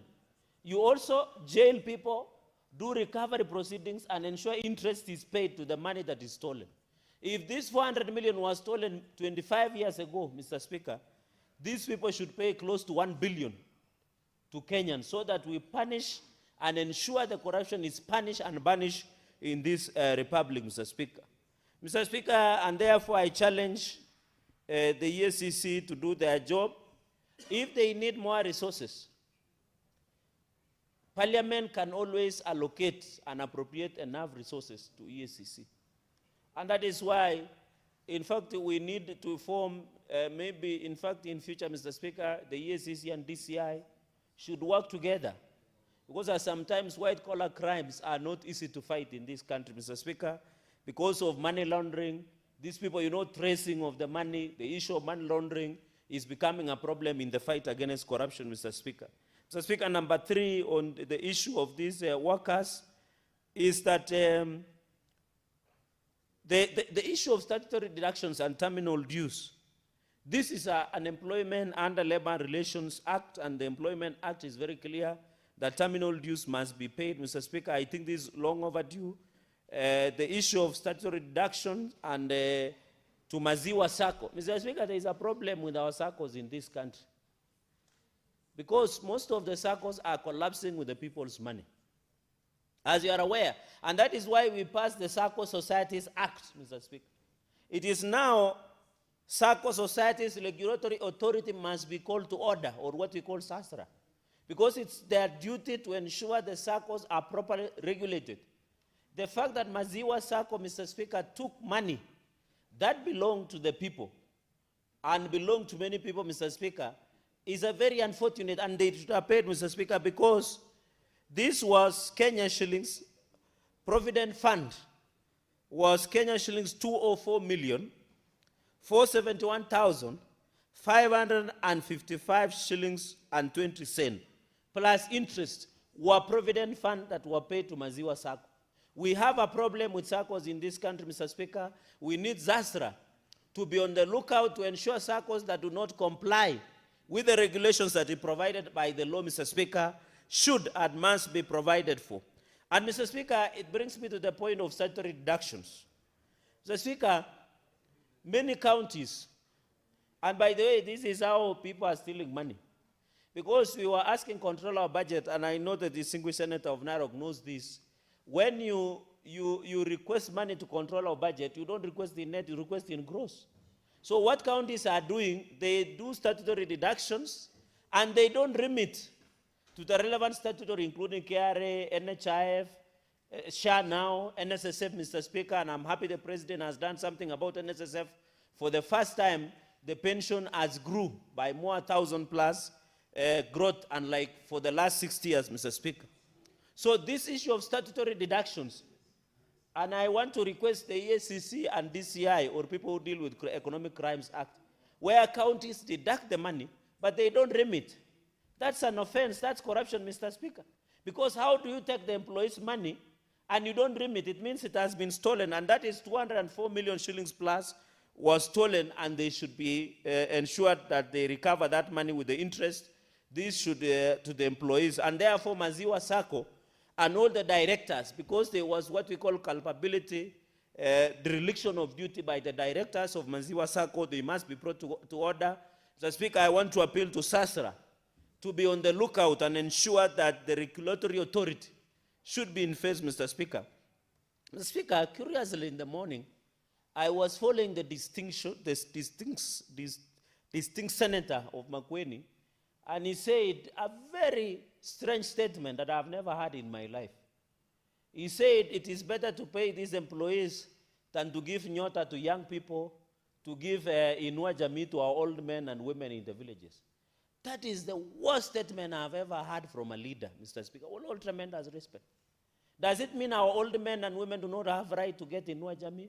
Does it mean the young people, and I'm happy I saw you supporting the president when he came to Garissa, and you spoke passionately on how Nyota can improve the lives of young people in Garissa County. And I want to thank the president, because Nyota program is now accessible to all Kenyans. The president has gone across the country. For the first time, the northern Kenya, which has been ignored since independence, Mr. Speaker, are now getting opportunities similar to all Kenyans, including roads, including Nyota program, where the president was in Wajir, was in Mandera, was in Garissa, your county, Mr. Speaker. We must applaud the president. And I heard somebody saying, why is the president going to give Nyota funds? That's the work of the president. You wanted the president to babysit or to drink chai and mandas in State House. The president we have wants to go. One of the role of a leader is to go and see your people and ensure they get, and that is what the president is doing, Mr. Speaker. And I want to request the senator, although, you know, these formations that we have in the country, like disunited or united opposition, I think they don't have an agenda. I think they don't have a plan. Because we need young people to be busy. The only way, Mr. Speaker, and I've always insisted, there are different categories of young people. The young people who did not go to school, but they are looking for opportunities. The young people who go to school, they want jobs. There are people who want to still go to school. So, Mr. Speaker, this issue, and I know in my culture, Mr. Speaker, I don't know, you are old wazee and women in northern Kenya.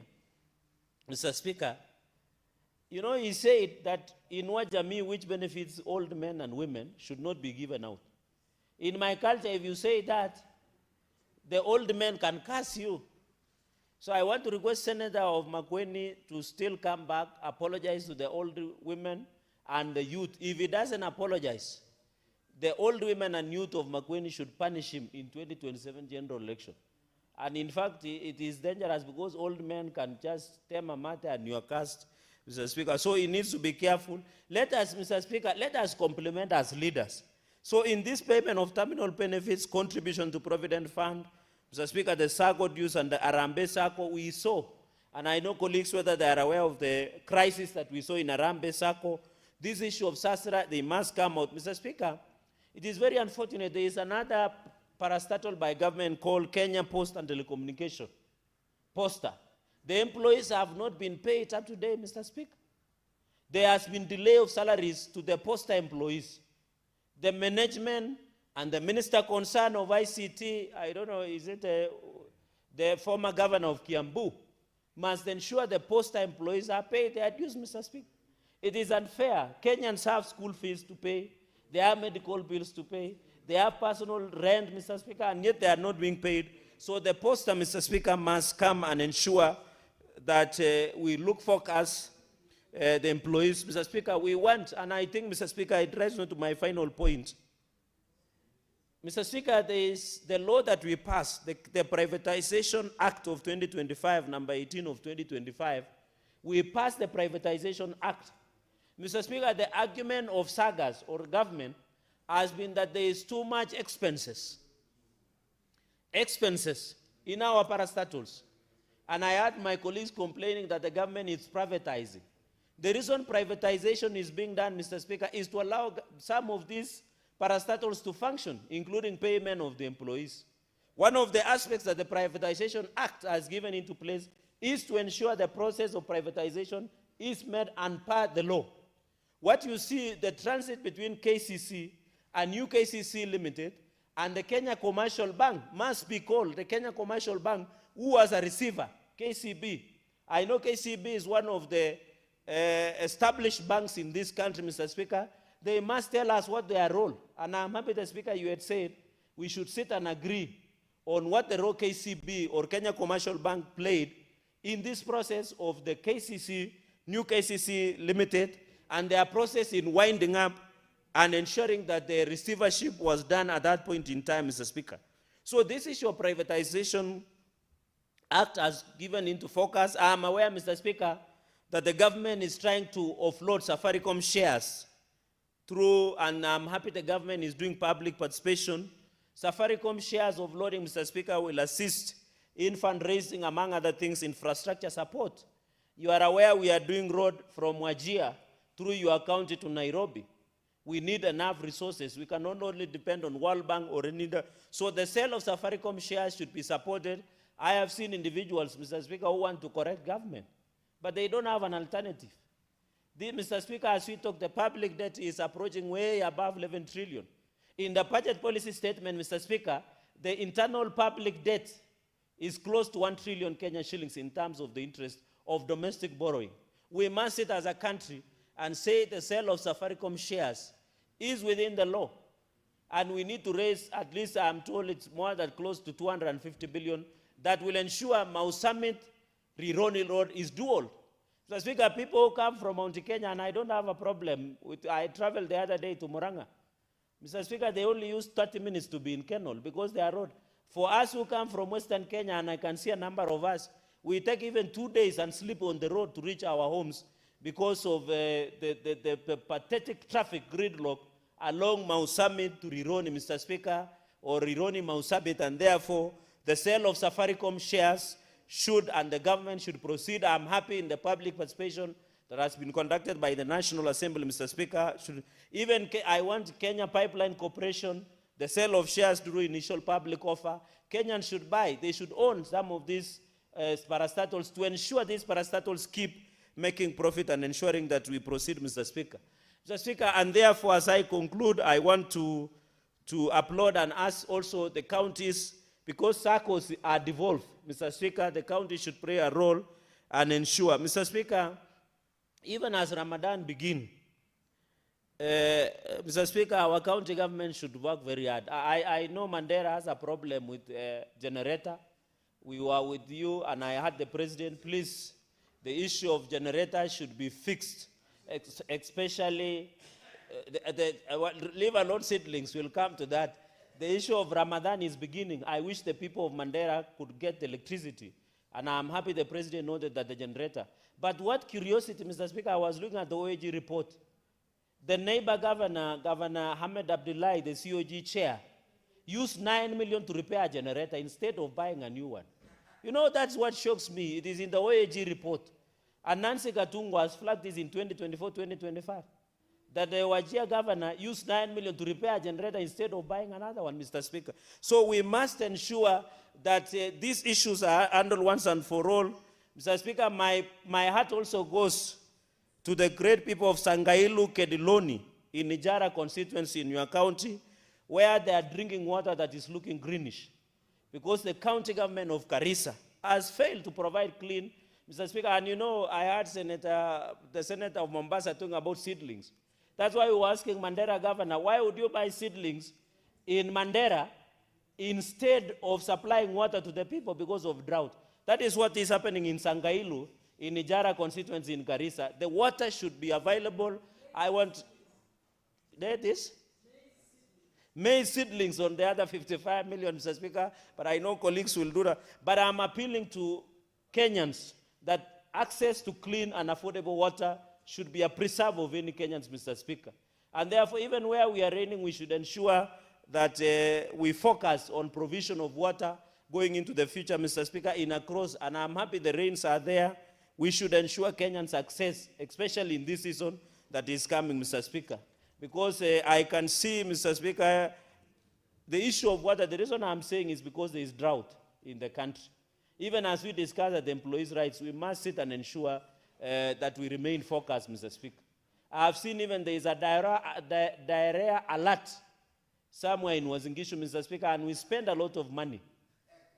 We spend a lot of money in accessing water, Mr. Speaker. With those many remarks, Mr. Speaker, allow me to support this motion. Thank you, Mr.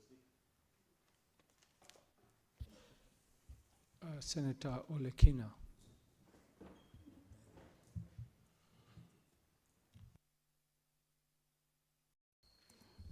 Thank you, Mr. Speaker. Mr. Speaker, I'll try to be as brief as I can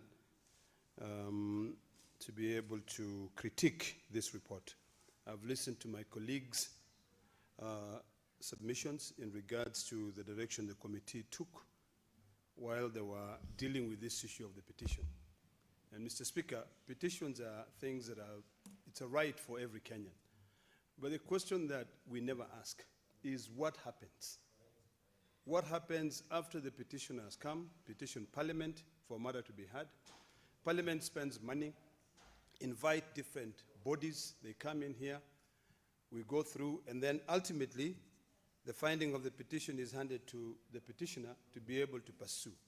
Does that really help? Mr. Speaker, I've listened to my colleagues make their submissions, and what I deduce from reading the report and also from my colleagues' sentiments is that there is an over-reliance on the morality, humanitarian aspect of this petition, forgetting the legal fundamentals of this petition. Mr. Speaker, we're in a country now where one entity is done away with and a new entity is brought into place.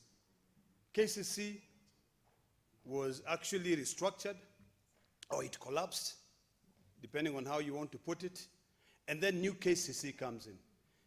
There is a legal process that ought to be followed to ensure that when a new entity is coming in place, the liabilities of the previous entity is absorbed by the new entity.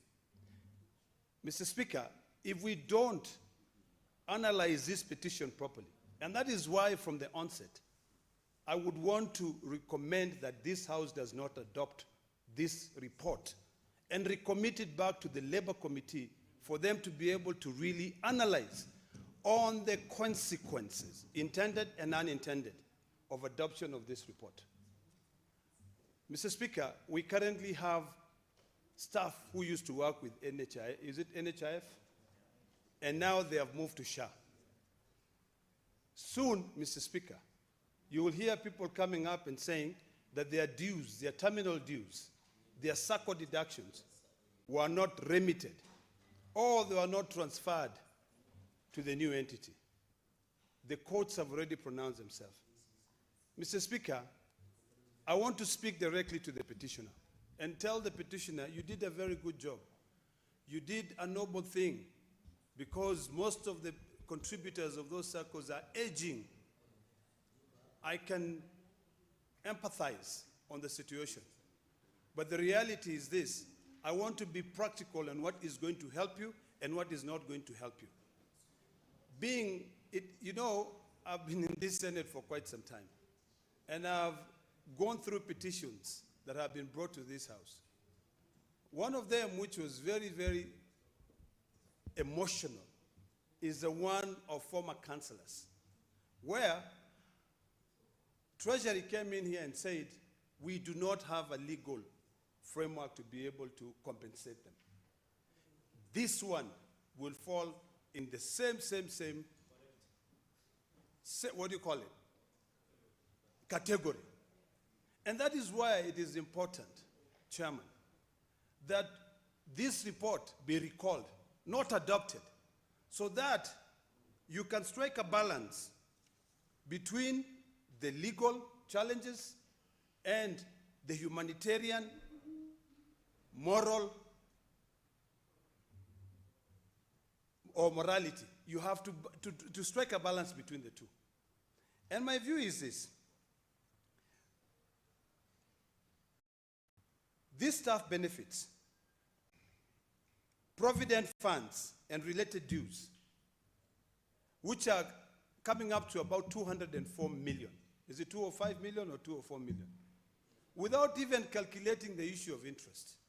The first thing to do is to go back to the law and say, what did the Court of Appeal say? In terms of the legality, there are statutes that dictates on how entities are transferred from being one to another. I think I drafted them down here. Let me refer back to my notes.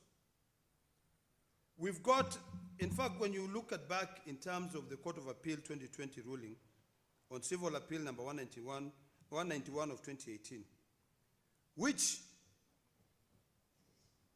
in its wisdom, the judge absolved new KCC of all KCC liabilities under section 3, 1, 2, and 8 of the Transfer of Business Act, Cap 99. The first question you must ask yourself is this. Are we the ones in this parliament who hinder people from getting what is rightfully theirs? The first thing, Mr. Chairman, you would have done through the Speaker is to look at that piece of legislation, the Transfer of Business Act, Cap 99, especially section 3, 1, and 2. And ask yourself, why was it drafted there? And what will help these aging former KCC employees who are now languishing in poverty because what was deducted from them was never remitted to the SACCOs? How can you be able to look at that? Do we need to amend? Do you need to sue the AG directly? Because if you rely on the AG's recommendation, I dare say you will not be able to get anywhere. Because, of course, the AG will be able to absorb the government.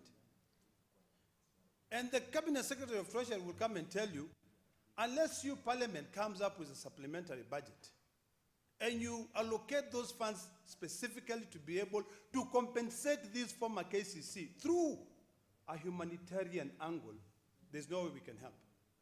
But is that not setting a very dangerous precedent to future entities that are transferred from one entity to a new one? Have you taken into consideration NHIF moving into SHA? Suppose the same case comes up tomorrow. Will you go back and say there's already a set precedent? So Parliament, go back. What about the fiduciary responsibility, Mr. Speaker? So, Mr. Speaker,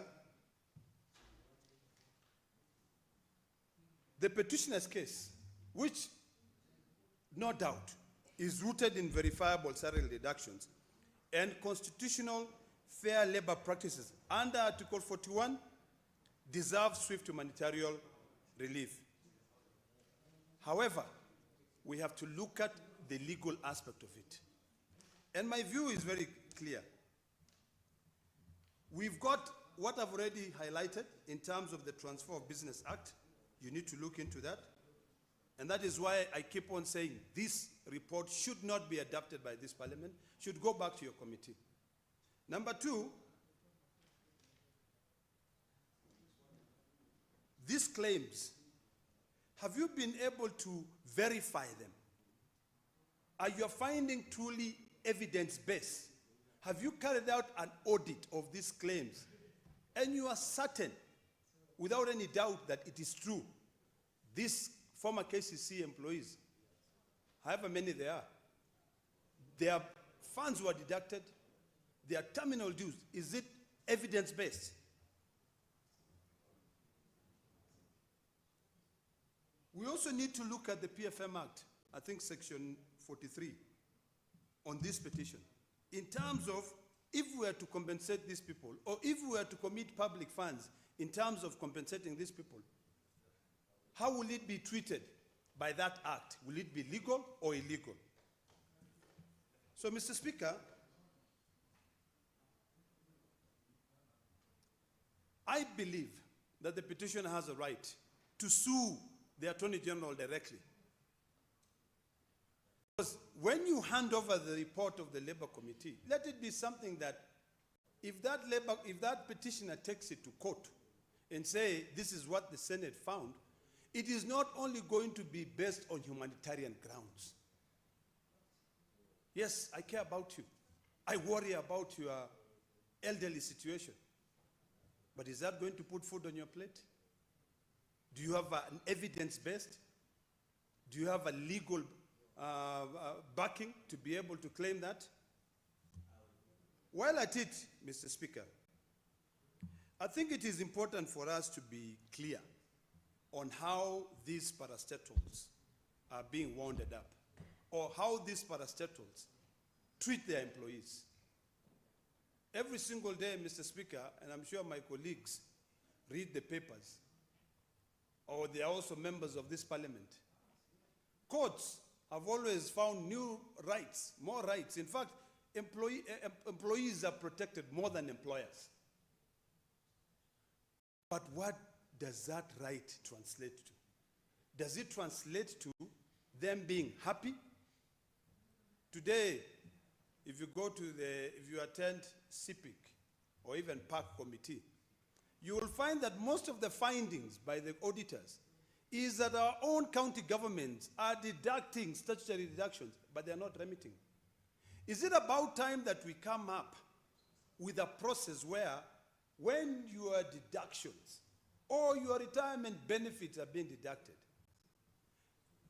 they are ring-fenced in a way that the moment you retire, it is only you who will have the key to be able to go and open that box and get that money, but not having to rely on someone else. 4 months ago, I was even fighting for my own sister with Treasury, who retired as a teacher. And it took 4 years for her to be able to get her dues. 4 years.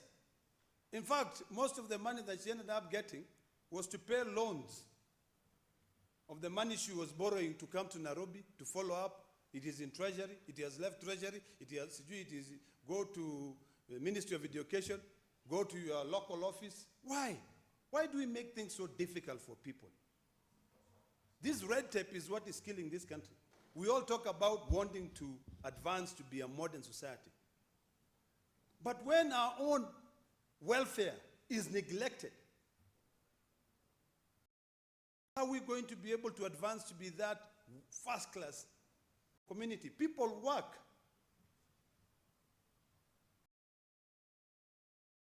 On a daily basis, civil servants go to work.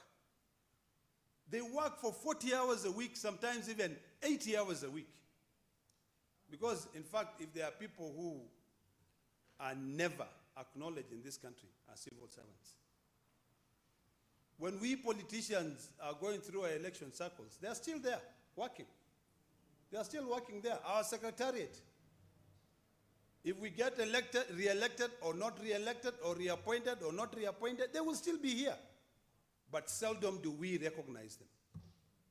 Now, when they retire, they now start coming to us, oh, Senator, help me, get my dues, help me, these are my retirement. In fact, there's a gentleman, an older man, who calls me on a daily basis. And he always tells me, please, talk to is it Lapset? To Mr. Kiilu, is it Kiilu? Tell him, I need my money. I've done my calculation. I need my money. I go there. This old man is around 80 years old. I go there, I take him there. They meet, they talk. He's paid some little money. He comes back with a new calculation. We need to have a solution to this. To a point where I even feel embarrassed. When I see him calling me, I get embarrassed. Because I don't know whether the money which we agreed is being paid, he has been paid or he has not been paid. So, Mr. Speaker, to conclude, let me say this. We must strike a balance in this House. We must anchor equity to the law.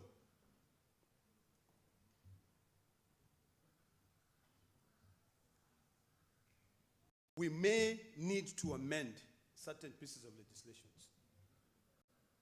Every petition gives us an opportunity to be able to see what has gone wrong and how we can be able to stop it for the next generation. So, in my view, although I recommend the committee led by my good friend from West Pokot, I still believe that this House should not adopt this report. This report ought to be recommitted back to the committee. Then you sit down and you look at your recommendations. One of the recommendations which I read and left me wondering what it will yield is where you talk about verifying those dues and also making sure that these people, because of their age, they are given what is rightfully owed to them. I agree with you 100%, but is it practical? Is there laws that hinders? Have we ignored the findings of the courts?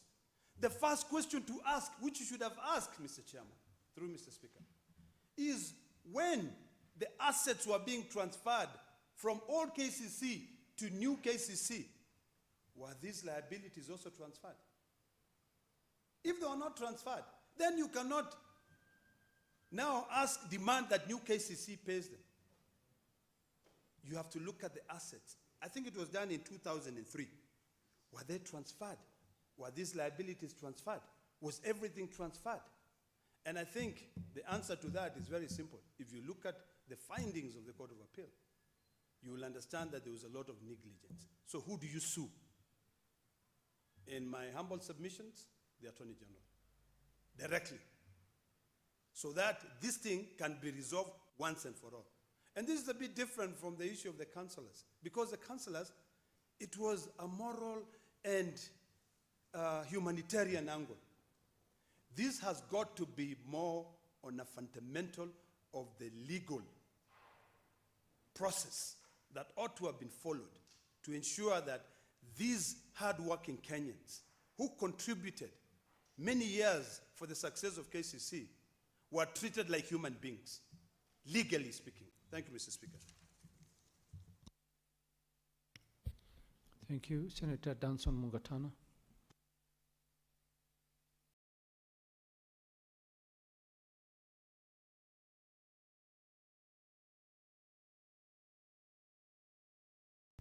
Thank you, Mr. Speaker, for giving me the opportunity to comment on this report by the Standing Committee on Labor and Social Welfare. Mr. Speaker, may I start by commending the chair of this committee, the Honorable Murgor, for the good work they have done on this question that was referred to the committee for resolution. Mr. Speaker, I do not want to repeat what my colleagues have said, except to concretize the facts that these KCC workers were not paid their dues. Their contributions were not paid to them. They sued the company, and Mr. Speaker, they were awarded their rights. And then, Mr. Speaker, on appeal, they were told that the new KCC cannot bear that responsibility. Mr. Speaker, on legality, I agree with the Court of Appeal judgment that made the final call. They are standing on proper legal principles that you can't sue what is not liable. And Mr. Speaker, in fact, the ministers, when they came before the Senate committee, they confirmed these facts, and they said, because of the technicality, we are not able to pay what is due to these workers. But Mr. Speaker, what the committee ought to have done, and this is where I wanted to focus on, the committee has power to note all these facts, but still make a recommendation that ex gratia payment can be made. And Mr. Speaker, ex gratia is also a legal principle. Insurance companies can make payments on the basis of ex gratia. This is a legal wording that is from Latin. Ex gratia means on the grace. That means by goodwill. It's morally right. It is justice to do that. They did not need to accept the recommendations of the minister for treasury and say, okay, the law has said this, the courts have said this, then they leave it there. They ought to have gone one step further and recommend that despite all this, these workers ought to be paid on ex gratia basis. Mr. Speaker, I have said insurance companies make these kind of payments. Labor courts can make orders on this kind of payment. Even companies can make payment on the basis that we are not accepting legal liability, but on the basis of justice, humanitarian consideration, we will make this payment. Mr. Speaker, what we are talking about is little money. The Treasury could have been asked through a recommendation of the committee to make this ex gratia payment. And Mr. Speaker, when the old men who worked for KCC came before this committee, they were aware that the Court of Appeal has made a ruling against them. But they came because they believed that this Senate would help them recover their rightful dues. So, Mr. Speaker, while I congratulate the committee on the facts, laying out, meeting all these people and the departments of government, I find it difficult to accept that they have thrown their hands in the air and they have said that there's nothing they can do. Mr. Speaker, I think the committee ought to find a way to amend the report and allow the payment of these workers on the basis that ex gratia payment can be effected, and the government needs to make this payment. Mr. Speaker, I would have ended there, but I want to say one more thing before I take my seat. Mr. Speaker, government agencies, and starting with the Attorney General, they budget for their own expenditures, they budget for the salaries and whatever in their line budgets. But, Mr. Speaker, they don't put money to fund legal or contingent legal liabilities. They don't.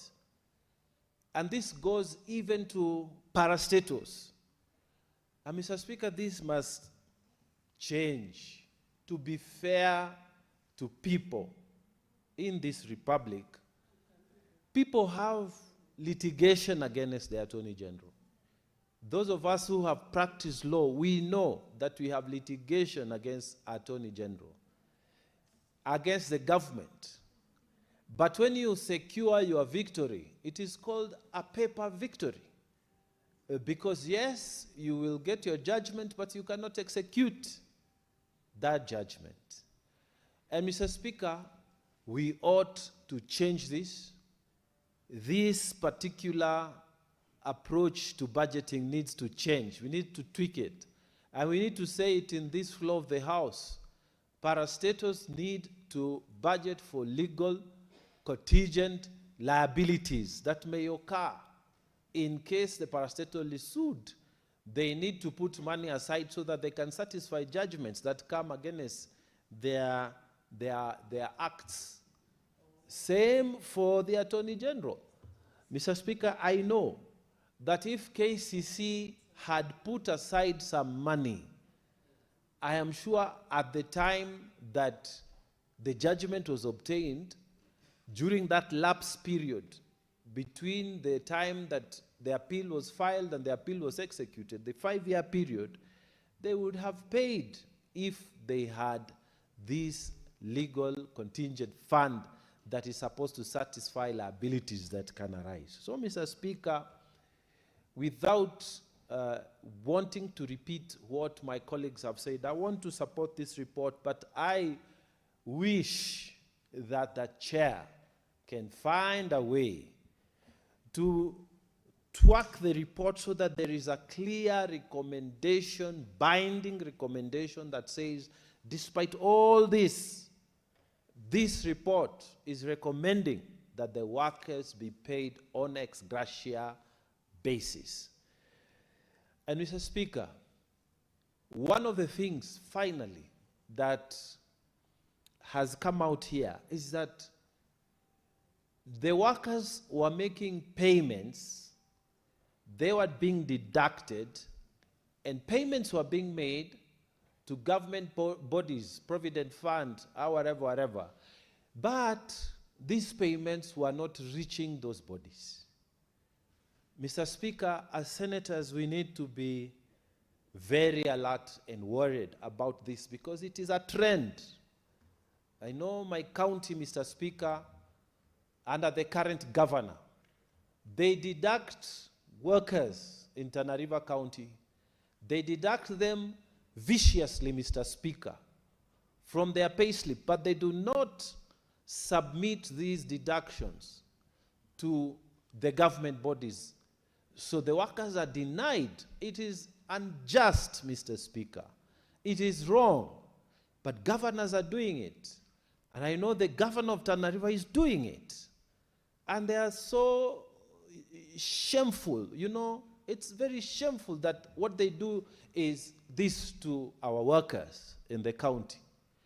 Because, Mr. Speaker, some of these governors, Mr. Speaker, they employ people even to carry their chairs, you know, for functions. So even people who are doing personal service, your drivers, you are not remitting these things and you are deducting them and you laugh with them. You spend all your days with them. It's a shame. Mr. Speaker, I always ask myself how some counties, we end up with characters like this who occupy executive positions. I always wonder what we can do to make sure that although the executive position, we are supposed to have elected people, but we must twerk it in such a way that this is seriously not just a political position. People just play politics here, politics there, and then they are elected. And then they are totally incompetent. They cannot account for monies that come to them. They oppress the workers, threaten them, and then they hold seminars and threaten them. If you don't do this, or workers, you are going to see this. The normal statements that are done after Christmas on the first week of January. Then after that, they disappear because they have to take trips so that they can earn per diem. Shame on these governors, Mr. Speaker. That's what they do to our workers. So, Mr. Speaker, I want to use the floor of this House to ask the Tana River County government and other governors, please remit what you deduct from the workers. It is wrong. It is wrong. And this makes devolution look so bad because you are devolving some of the bad habits that are in the national government, some of the bad habits that are even in parastatals like KCC, who went down with 205 million of poor people who are working for them, who made them profits, who made KCC to be the giant that it was before it collapsed.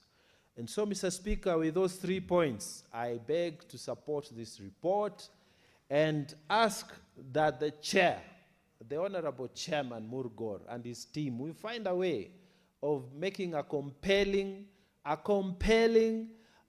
recommendation that they can hold on to, not what all the members who have spoken before me have said. The recommendations are not sticking to something that these workers can say, we went to the Senate and came out with something. I thank you, Mr. Speaker, for giving me the opportunity. It's Madam Speaker, but it's fine. Senator Richard Onyonka.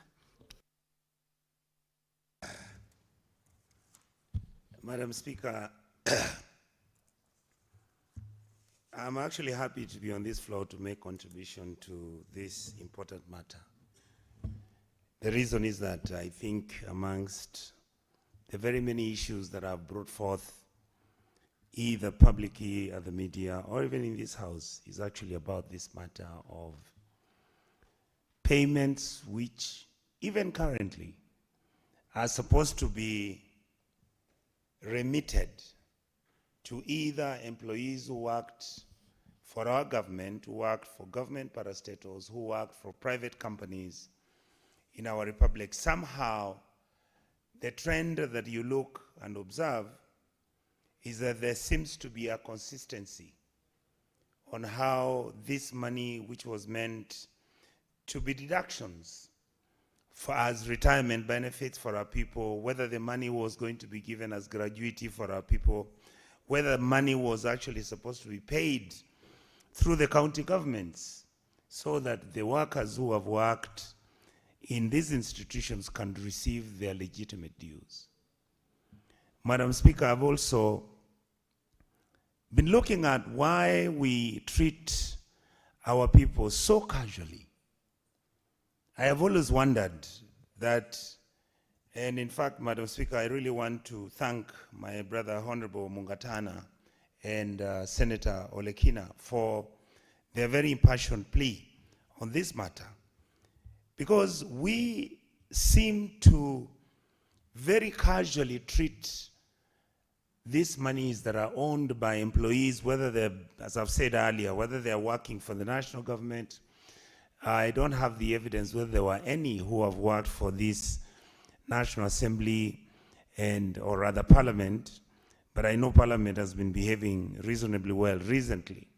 But previously, these were issues where we had some of our colleagues coming to this National Assembly for more than 6 or 7 years, chasing after their retirement benefits. And Madam Speaker, the point I want to make is that even if you look at this money that we are talking about, which is supposed to be the deductions for our people, you can extrapolate it, and my colleagues, look at the other compensatory issues that have been raised in this house. Number one, the ex-bomb blast people. We allow these people to go to court. They go there, and of course, given the statute under which these bomb blasts took place here was not going to be accommodative, because at that time we didn't even have the platform on how we could argue and make these people compensated. Even some of them have done this through the Kenyan Human Rights Commission. But our institutions, and I call these institutions the National Assembly, or rather Parliament, has been unable to come up with what my brother, Honorable Mungatana, is talking about. Can we agree that there are certain compensations that cannot be done within the law? Why? Because some of these things have gone beyond their statute of limitations.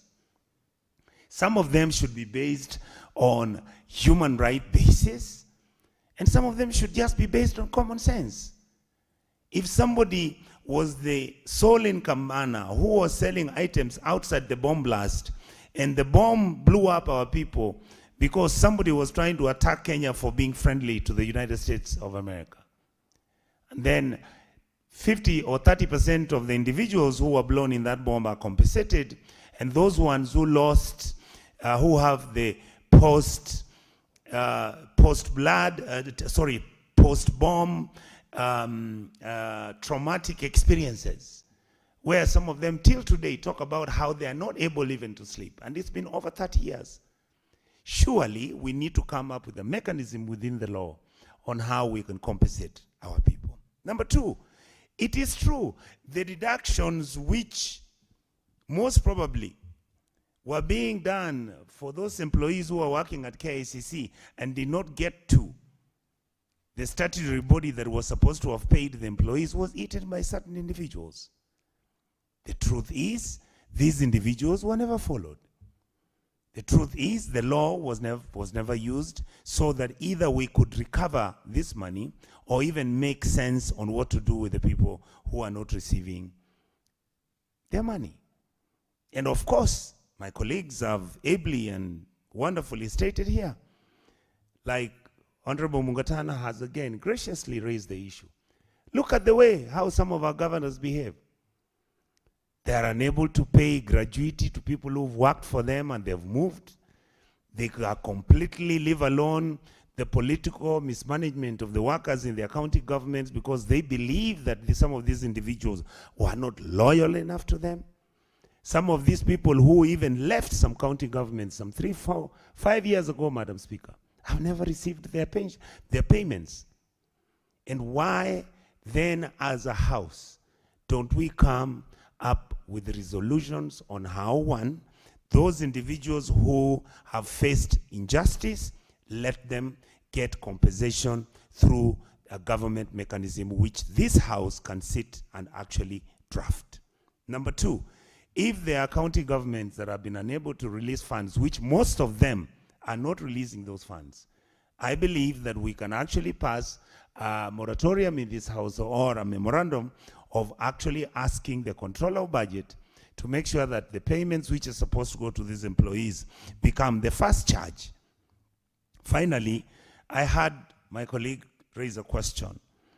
How did we get such irresponsible people that are not able to look at Kenyans in terms of their capacity, in terms of their exposure, in terms of their human rights, in terms of their legality, where we actually refuse people to get their money after working for 25, 30, 40 years in an institution, and many of these institutions were actually bankrupted.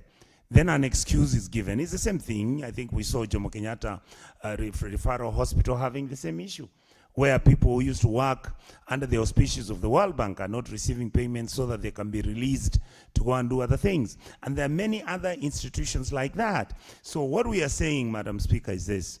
Yes, we can do all these reports like the one that has just come here, which is done extremely well. But our recommendations are always weak. And it's because we've always thought in this house that we don't have enough teeth to come up and implement some of these recommendations. And therefore, I'm seeking and persuading my colleagues in this house that let us take whatever that we find that is not functioning and we begin to fix it so that it can make Kenyans receive their right, receive their payments. If it is their ex gratia payments, whether it is their family payments, whatever payments they make, we make sure that some of these things are done according to the statutory period so that our people can begin to say that government and even the corporate sector, even all the economy of Kenya is an economy that is friendly to its workforce, because once you work and finish and you finish your years well and you take care of the responsibility you had, then naturally you should receive your compensation as your retirement benefit and your historical benefit. And therefore, Madam Speaker, my opinion is that I think, like my colleagues have said, let us begin through our committees to interrogate those issues that we are failing to implement. Once the recommendations are made in this house, seems like nothing actually is followed up. Even when we get some of the audit reports that have recently come up, where you find individuals, you know, are being informed, Madam Speaker, that as far as Kenya is, our country is okay, doesn't have any challenges. Some of these things are the ones which make Kenyans really angry. And unfortunately, Madam Speaker, they might even blame the current government, and yet the issue is not really with the current government. I think this is an issue that historically and perennially been with the government of the day, that we do not treat our people with dignity, we don't treat Kenyans as real Kenyans, and we don't handle Kenyans the way we should. And Madam Speaker, I want to raise an issue which I saw where a member of parliament of Kituru Church South, Anthony Kibagendi, is being vilified, and in fact the House has decided that he has not behaved very well by him publicly mentioning that basically as members of parliament, even the Senate, we are becoming useless. That's the indictment that the public out here keeps raising about us. And the reason is we need to capture the mood. We need to understand what Kenyans want. Those things that don't need politics, can't we fix them? I don't see how individuals who are complaining why they are not being paid their retirement benefits, how this can be politics. Surely we can sit in this house, set up a subcommittee, which is a given permission or through the statutory powers of the Labor Committee, and make recommendations, and those recommendations are final and binding. And we can seek consultation with the Supreme Court and the Court of Appeal and the High Court, and make sure that any of the laws we pass cannot be contradictory. And yet, we operate like everything is normal. And yet, our people don't get payments from the statutory bodies that were supposed to pay them. And yet, we understand some of this money was actually stolen. The people who stole the money are not held accountable. So, Madam Speaker, I'd like to say that I agree with the report, and I appreciate the good work they have done. But we need to look for a way. And I remember there was a time when the Speaker made a ruling and said, stop complaining that you don't have the teeth. Can we now begin to build the teeth in this house which can make Kenya a country that is governed and is respected the way it treats its workforce? With those few remarks, I want to say thank you, Madam Speaker, and I support. Senator Wakili Sigei.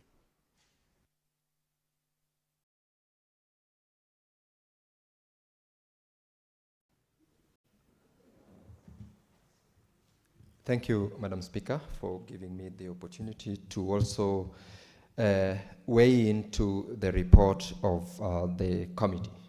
I first, from the very onset, wish to appreciate the effort that this committee took into giving us what we are discussing today. Madam Speaker, I have gone through the recommendations, and as we appreciate the work that the committee did in establishing the historical background where the former employees of KCC, having won in their first attempt before the High Court the case to claim for their dues, they lost in the Court of Appeal.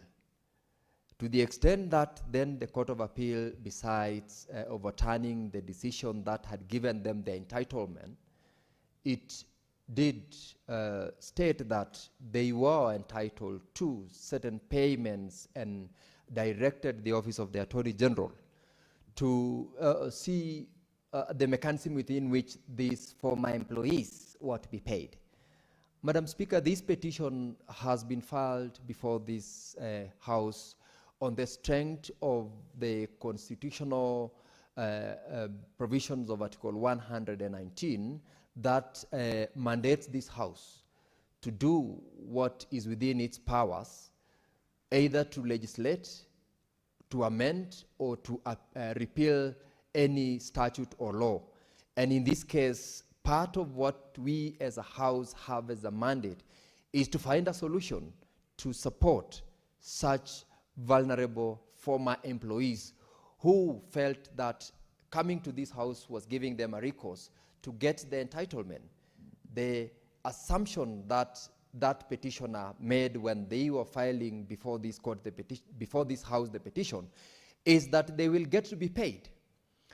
And having heard them, because from the report you will notice that the committee did engage these petitioners, it engaged the Office of the Attorney General, it engaged so many other stakeholders.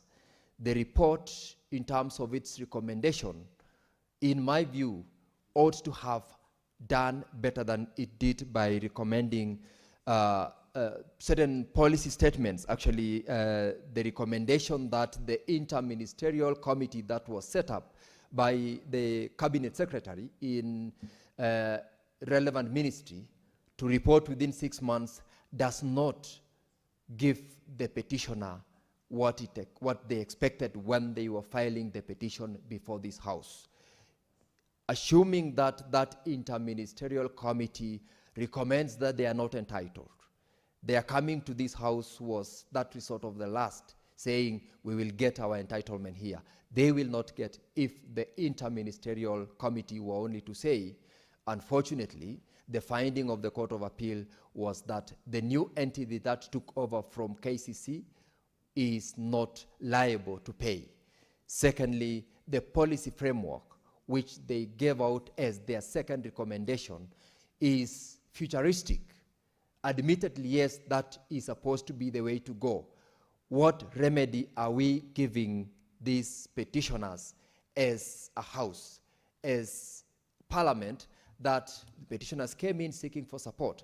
And so, in support of what the rest of the members have said, the committee ought to have gone out of its way to facilitate an ex gratia payment, to facilitate a support to these former employees whose contributions and deductions were remitted or not remitted. I have not been in a position to read the facts in the matter that was before the court, but the bottom line is they were entitled to, as former employees, for whatever benefits that they contributed through the scheme and through the former employer, to be repaid or to be paid upon retirement or upon the dissolution of the former employer. So I really wish that the committee had been very clear and straightforward in its recommendation.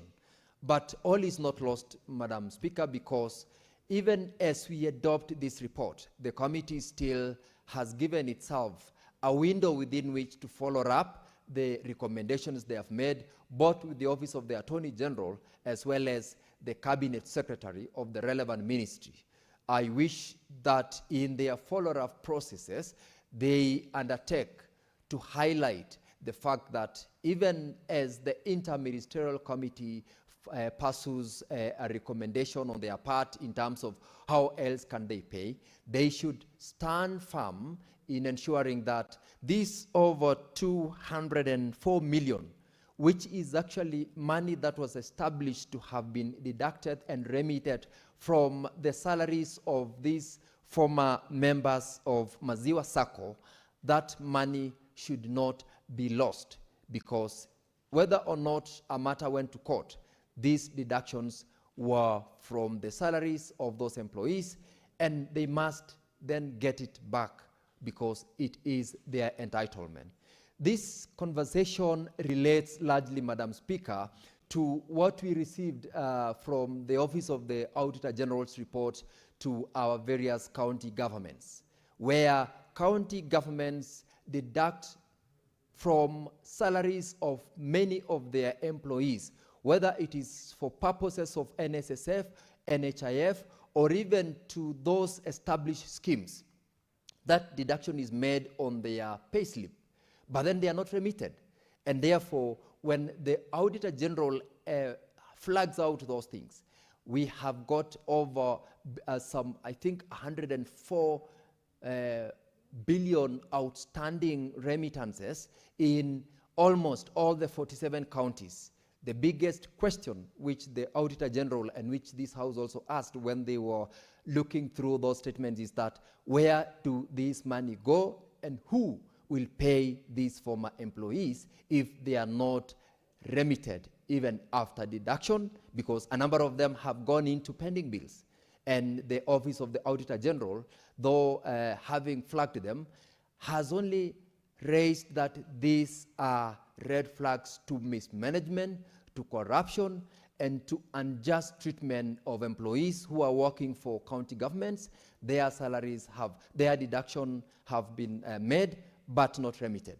So even as we support this particular recommendation by the committee, the same should be sounded on our county governments where deductions have been made. They should be remitted, because we will, Madam Speaker, be dealing with almost a similar petition in a few years to come, where former employees of county governments are saying our salaries were deducted but not remitted, and therefore cannot benefit from that.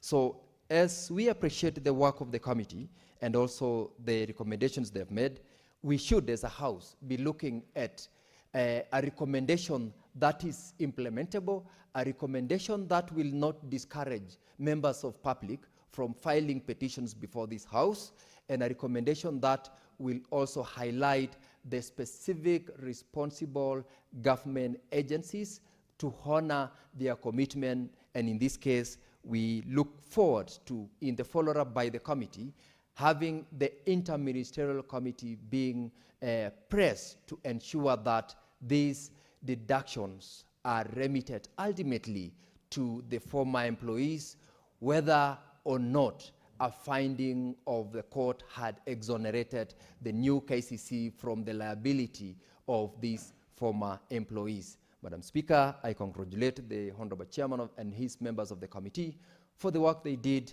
save for those few comments which I wish, in their pursuit to follow up, ensure that they pin down to the inter-ministerial committee's work in their implementation of the committee. I thank you, Madam Speaker. Senator Veronica Maina. Thank you, Honorable Speaker, for the opportunity to reign and speak into this matter. The report that has been presented to this Senate by the Labour Committee. Let me commend the committee for a job well done, having looked at the facts of the matter, held several meetings, and ensured that they have come back to the House with solutions to the employees, former employees of KCC.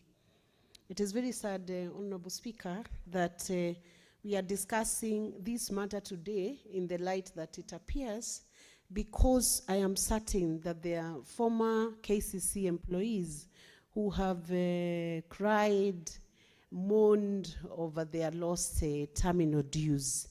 And this should not have been. But I'm also happy to note they have taken the right action.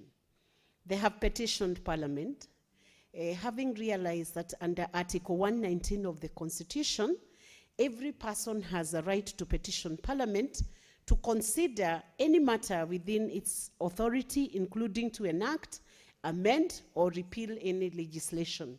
So they have exercised their constitutional right.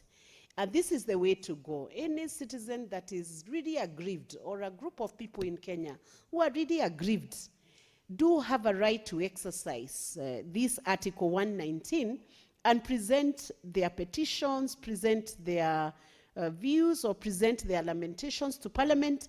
And Parliament is also mandated under the Constitution to ensure that they provide, to ensure that we provide solution to the people. And further, under Section 5.2 of the petition to Parliament, a petition that is tabled in Parliament under this Act shall be considered in accordance with the standing order of the relevant House. So this committee sat, and they've done a good job.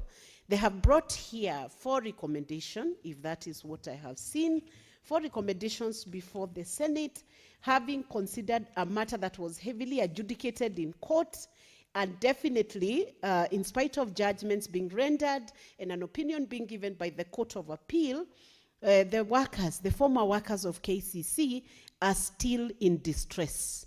Notably, the KCB Bank is the one that handled the receivership of the old KCC.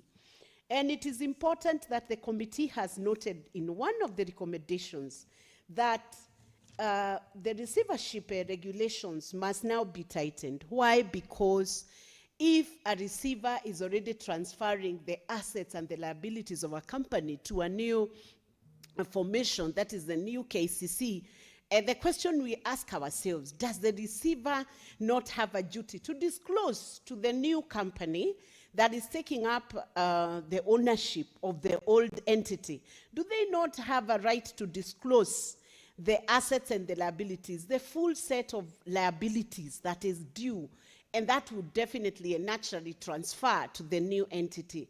So I find there is a very big gap there, and I would call upon the receivers, because they are also, banks of repute like KCC, that when they are handling their mandate as receivers, it will behove on them, because they are also public entities that are quoted in the stock exchange.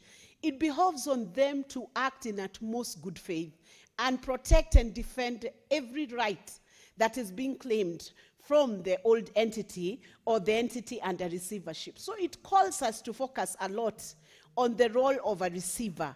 And when we are focusing on the role of a receiver, we know very well, Honorable Speaker, there is no entity that can succeed well without considering or just thinking deeply on how the workforce and the human resource is being treated. Because I think, Honorable Speaker, there is no company that would succeed fully until they take care of their workforce. So when KCB dealt with the receivership of KCC, they should have taken the aspect of human resource as a critical resource within that entity. They should have taken it much more seriously than they did. And I think we need to tighten the regulations and the rules just in line with the recommendation that has been given by the committee. Honorable Speaker, I note that the petitioners have not just come straight to Parliament. They didn't just show up in Senate. They went to court. They petitioned in petition number 1299 of 2013, and Justice Wasilwa granted an order that New KCC Limited was liable to pay the former employees. And the New KCC appealed, and at an appeal level, the former employees of KCC lost. And I'm sure those employees are now asking themselves, where is justice in all this? And the question we must ask ourselves, in spite of the changes of the company from the old KCC to the new entity KCC, was the claim due? And who gets to pay this claim? What is the role of the receiver? The committee has made recommendations. In this recommendation, they have recommended that the Cabinet Secretary and the Minister of Cooperatives to fast-track an ex gratia payment to these KCC employees, to the former KCC employees. I support this recommendation, Honorable Speaker. I fully support it. Why? Because they must not be held liable, or they must not be the losers in a transaction where assets and liabilities of a company were transferred to a new entity without full disclosure by the receiver, Honorable Speaker. And I'm sure in this receivership, the Attorney General's office was involved. What was the role of the Attorney General office in giving advisory to the receiver? What did they do? And how did they conduct their affairs? And that gap, who gets to pay contributions that were deducted from these former employees but not remitted even to Provident Fund? This is very wrong corporate behavior, Honorable Speaker. And indeed, all government entities must be held to account fully. If they do any deductions for employees, those deductions must be remitted. And I think one of the things that need to be done, compliance on a monthly basis, so that we do not have discussions like the one we are having now today. Any deduction that is done from employees, even private entities, must be remitted to the relevant authorities, Honorable Speaker, because then we will find a class of workers who worked for government, which should have been very prestigious. Working for a government corporation or an entity is prestigious across the whole world, Honorable Speaker. Anybody who works for government anywhere is always given very high regard because they represent government. So imagine employees then working in the public sector, serving the people, holding up for a company and working and slogging for years, then their money is deducted, and an entity feels it is okay not to remit those deductions, and actually fails to remit 1 month, 2 months, 10 months, a whole year, and they are not remitting, are they above the law? Should they not comply with the basic laws that have been set actually to support the government of the day? I think it should be embarrassing for us to be discussing deductions that have been effected from human capital and not remitted. They should be remitted, Honorable Speaker. So I believe the committee was on its right tracks to recommend that there should be a time-bound settlement plan for the former KCC employees, and I fully support that, and that our committees now must become strong enough to be able to oversight on such issues, so that when these recommendations are done, then they are effected in a timely fashion. Then there is another recommendation for ensuring that we have mandatory benefit ring fencing during asset transfers. That should be automatic. Even before we do regulations that are more tightened for the receivers, it behoves on the receiver. A credible receiver like KCB must ensure that every interest in the matter that they are dealing with on the table and the receivership issues they are dealing with on the table must be attended to, even for their credibility. Because how do you ignore a whole workforce that has a whole claim, which is in the tune of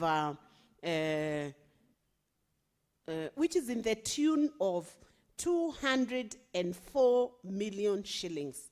It is not 2 pence, Honorable Speaker. And even if it may not appear too big for the entities that are transferring shares and changing hands in the management of the company, it means a whole big, it's a big issue to the employees, and it means a lot to their welfare. So, Honorable Speaker, I believe after these conversations we have had and the debate that we are having today, there should be a solution for the former employees. And then I see recommendation number 4, the Ethics and Anti-Corruption Commission and Director of Criminal Investigation, within 6 months of tabling of this report, to investigate mismanagement and funds misappropriation by former KCC directors, particularly the cash 400 million loan that caused the company's collapse. You know, Honorable Speaker, if such a recommendation is left unattended to, that will be gross misconduct, both on EACC and even the former management of the KCC directors. Why, Honorable Speaker? Because if this amounted to the collapse of a whole company, many employees losing their livelihoods, now their providence, their terminal dues are at risk, the courts are awarding, the courts are giving a repeal on the decision on their award. They are busy in a sucker somewhere, not knowing where their claim will ever land into. And then we have another group of people who have misappropriated 400 million shillings loan that causes the collapse of a whole company. That means, Honorable Speaker, that those KCC, former KCC directors, are economic saboteurs, and they should be dealt with. That is a case which the former employees and even Kenyans would be keen to see what happens to such people.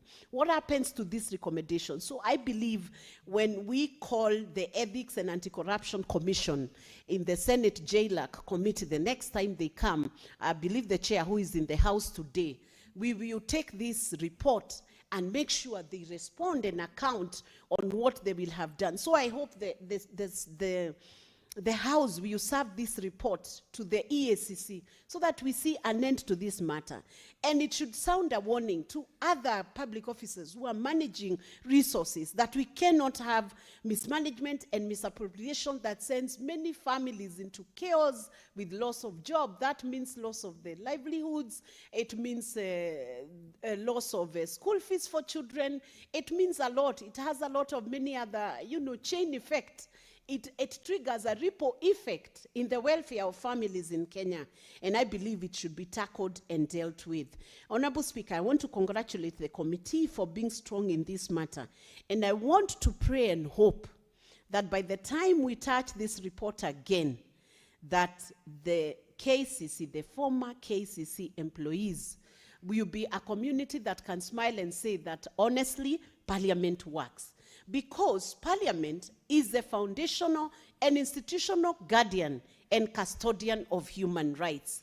It's the final stop for accessing any elusive rights and for helping citizens to access human rights through legislative action, budgetary allocation, and even oversight action over the executive.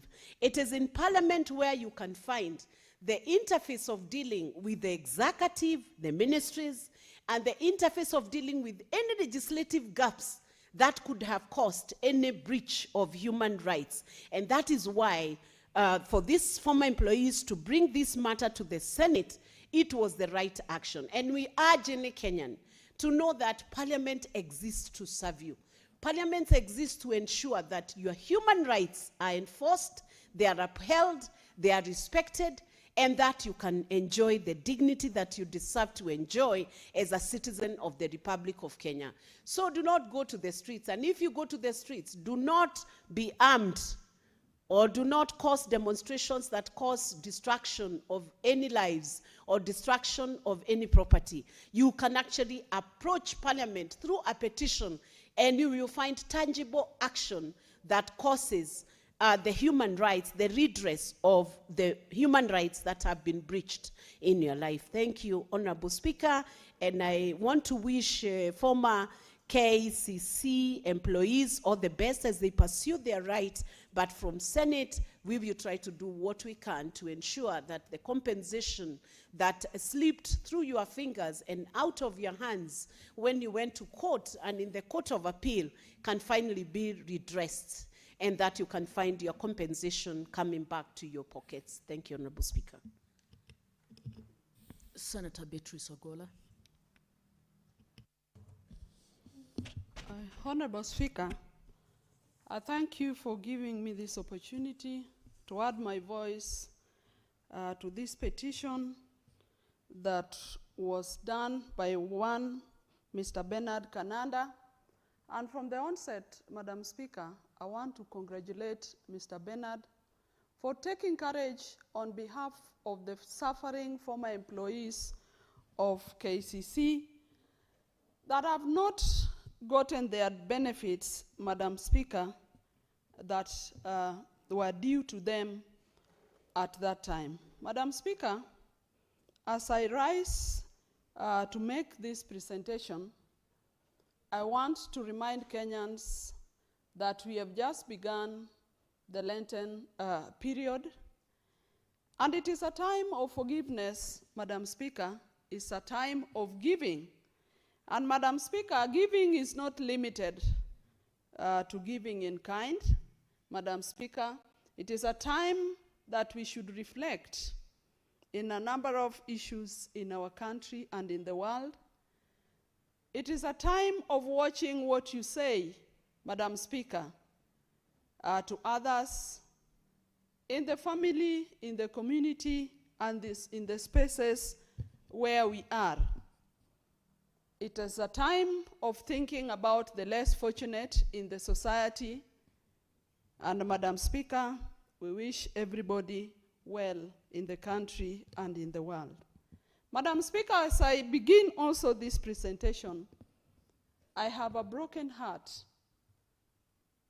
Madam Speaker, just last week in my ward, in my village, we lost one such retired personality, one Boniface Okeyo, from Kosewe, Kanyamwa Kosewe ward, from my village, Madam Speaker.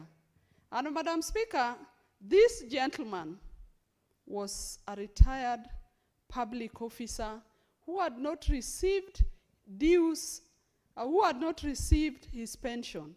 And Madam Speaker, why my heart is broken is that this gentleman had gone through the suffering that equally, the suffering that the former employees of KCC had gone through. This gentleman didn't even have fare, Madam Speaker, to follow those dues in Nairobi, Madam Speaker. And Madam Speaker, Finally, he got a lift in a lorry. The operator of that lorry was gracious enough to grant him a lift to Nairobi.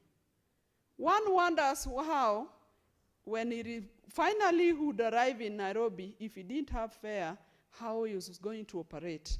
But, Madam Speaker, that is the story of most of the retired public servants, because they have waited for so long for their pension.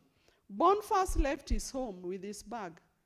Madam Speaker, Boniface did not arrive because that lorry got an accident and he lost his life somewhere around Nyansiongo. Madam Speaker, if Boniface had gotten his benefits, he would probably have never gone through what he went through. And just today, Boniface is a fellow Catholic. I know today he would have attended Ash Wednesday at the Mirogi Parish Church. May his soul rest in peace. Madam Speaker, I congratulate Mr. Bernard Kananda, and I sympathize, Madam Speaker, with the former employees that they have not gotten their benefits, even though the courts have stated so. But the worst part of it, Madam Speaker, that even their contributions that they made to Maziwa Sacco, they have also not been able to get. All of us here who work for the public are either as public officers, as state officers, or as employees. We sacrifice to save some money with our SACCOs, Madam Speaker. Madam Speaker, I'm a teacher by profession.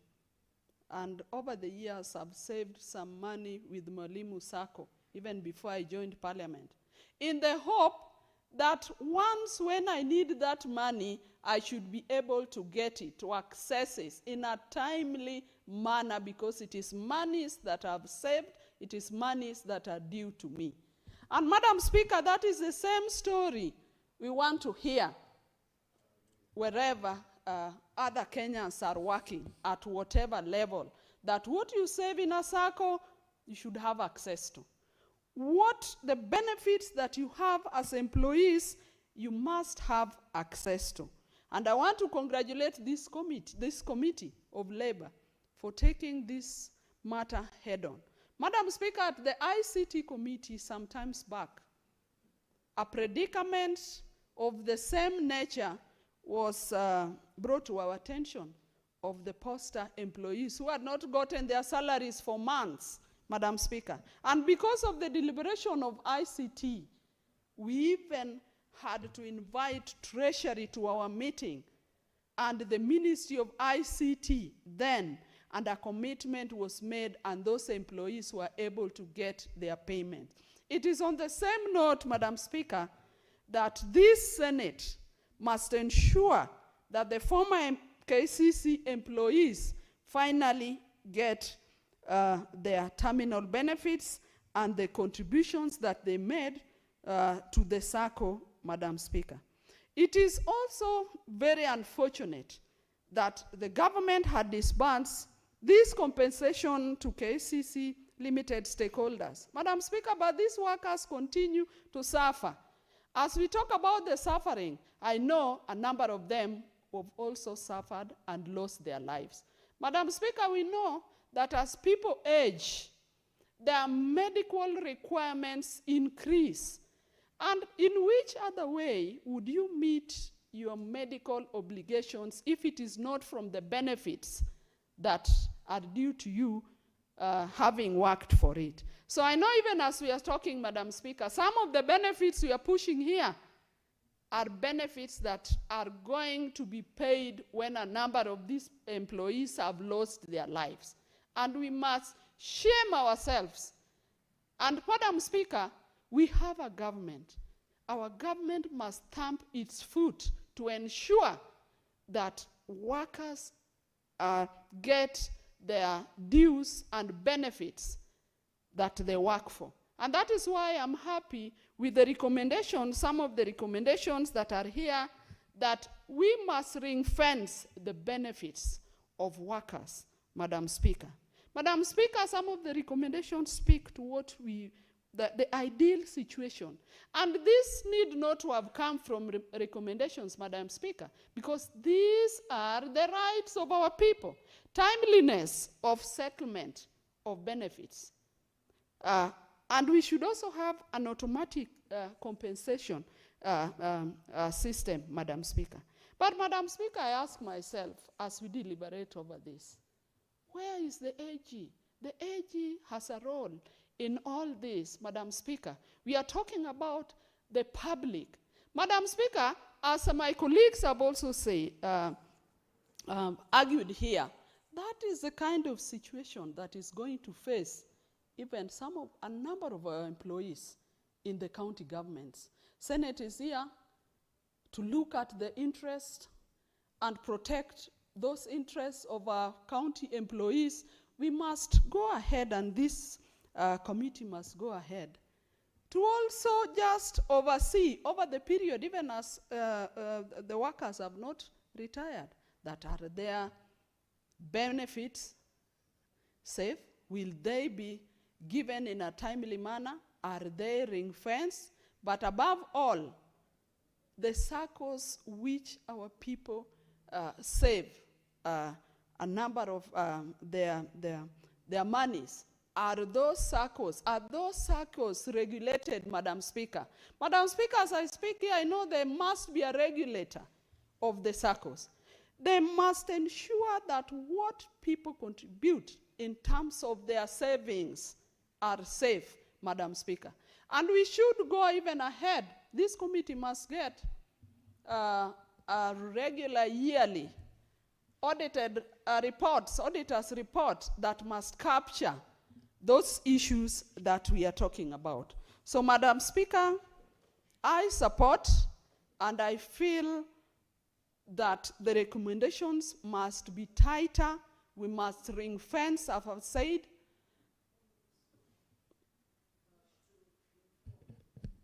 Senator Beatrice, would you like to be informed by Senator Veronica? Yes. Madam Speaker, I accept to be informed. It's only a fool that refuses to be informed, Madam Speaker. Senator Veronica.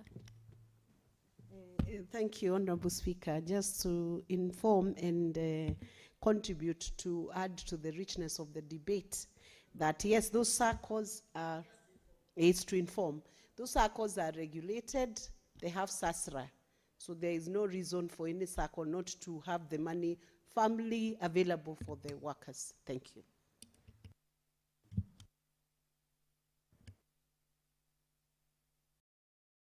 Madam Speaker, I thank my sister and former SG for that information, that the regulator is there. But the question I ask myself, even in the presence of the regulator, what has the regulator done over this case? That the regulator must stamp their feet. The regulator must regulate all circles. Madam Speaker, I'm pained because, as I say, I'm a teacher, and years back we used to have a circle for teachers in the greater southern Nyanza called Sonyanko. At some point that circle ran into some problems, Madam Speaker, and I saw the plight of teachers that included my parents. I saw the plight of teachers, and that is why we are pained if circles do not take care of contributors' resources. At that time, Madam Speaker, teachers would get small loans when schools were opening, because that is when teachers would pay for school fee.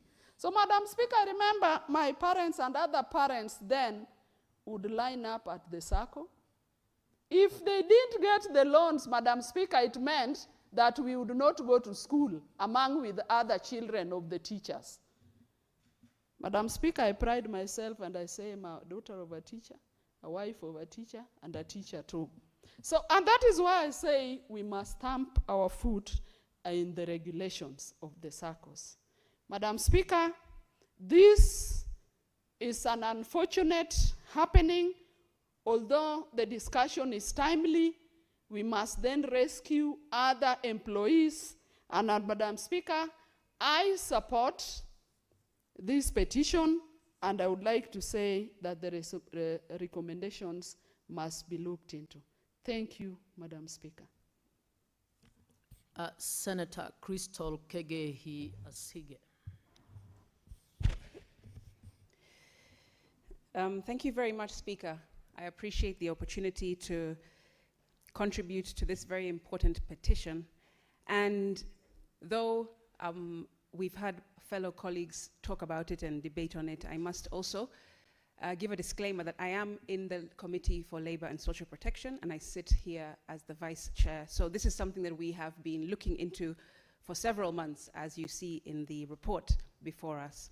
This is why I will make my contribution brief. However, I still wanted to underscore some of the issues that came up throughout this investigation and implore and beseech the relevant ministries to put an end to this particular petition on behalf of Mr. Bernard Kananda and the rest of the petitioners.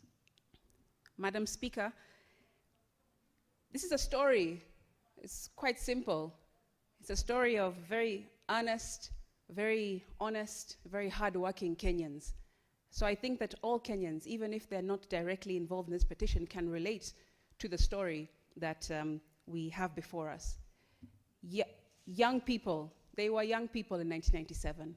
They were in their 30s and 40s when they were caught in the midst of a restructuring of what is now known as the former KCC and the current new KCC.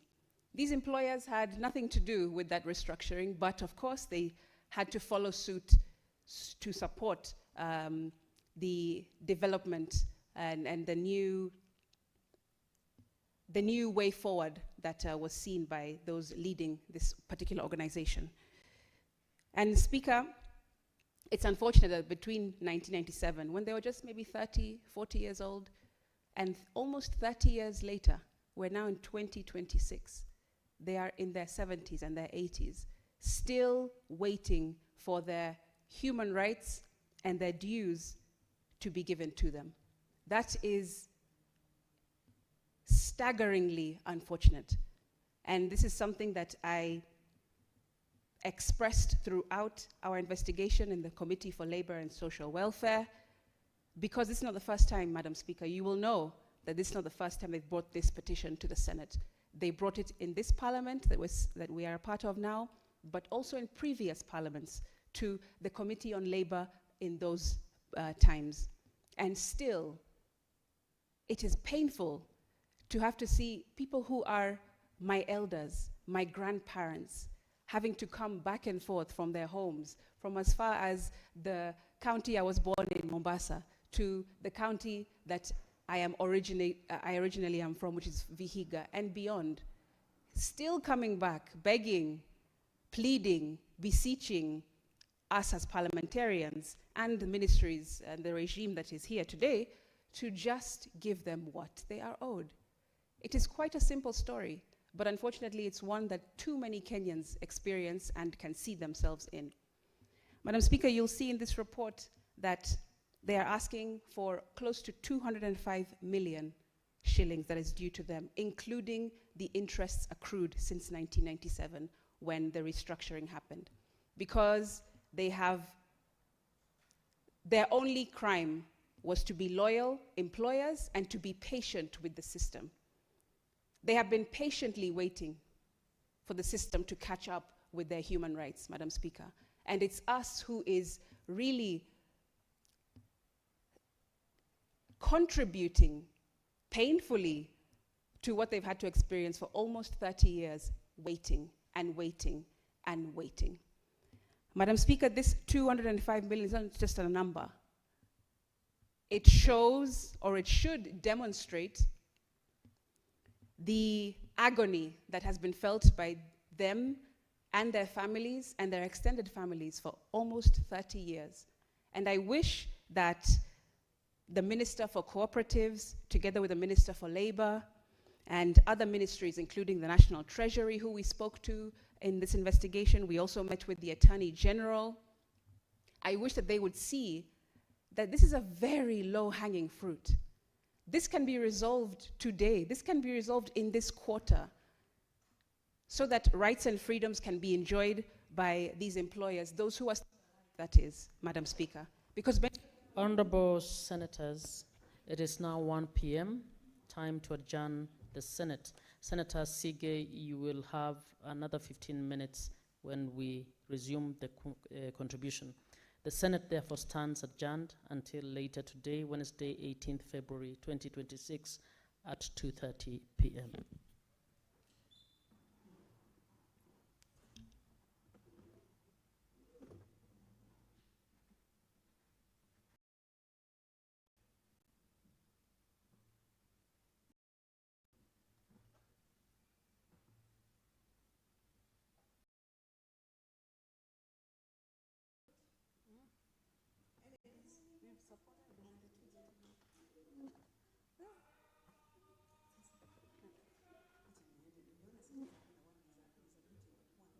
No, you can do even at 3 or 4, 45.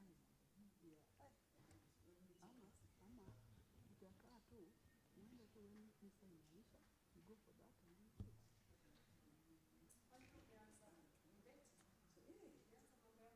Things are crazy.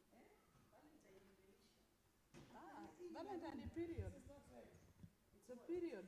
Valentine is a period.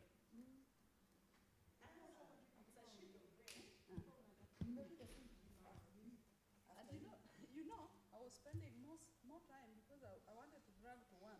That's what I was hoping. Actually, but I saw them look at me.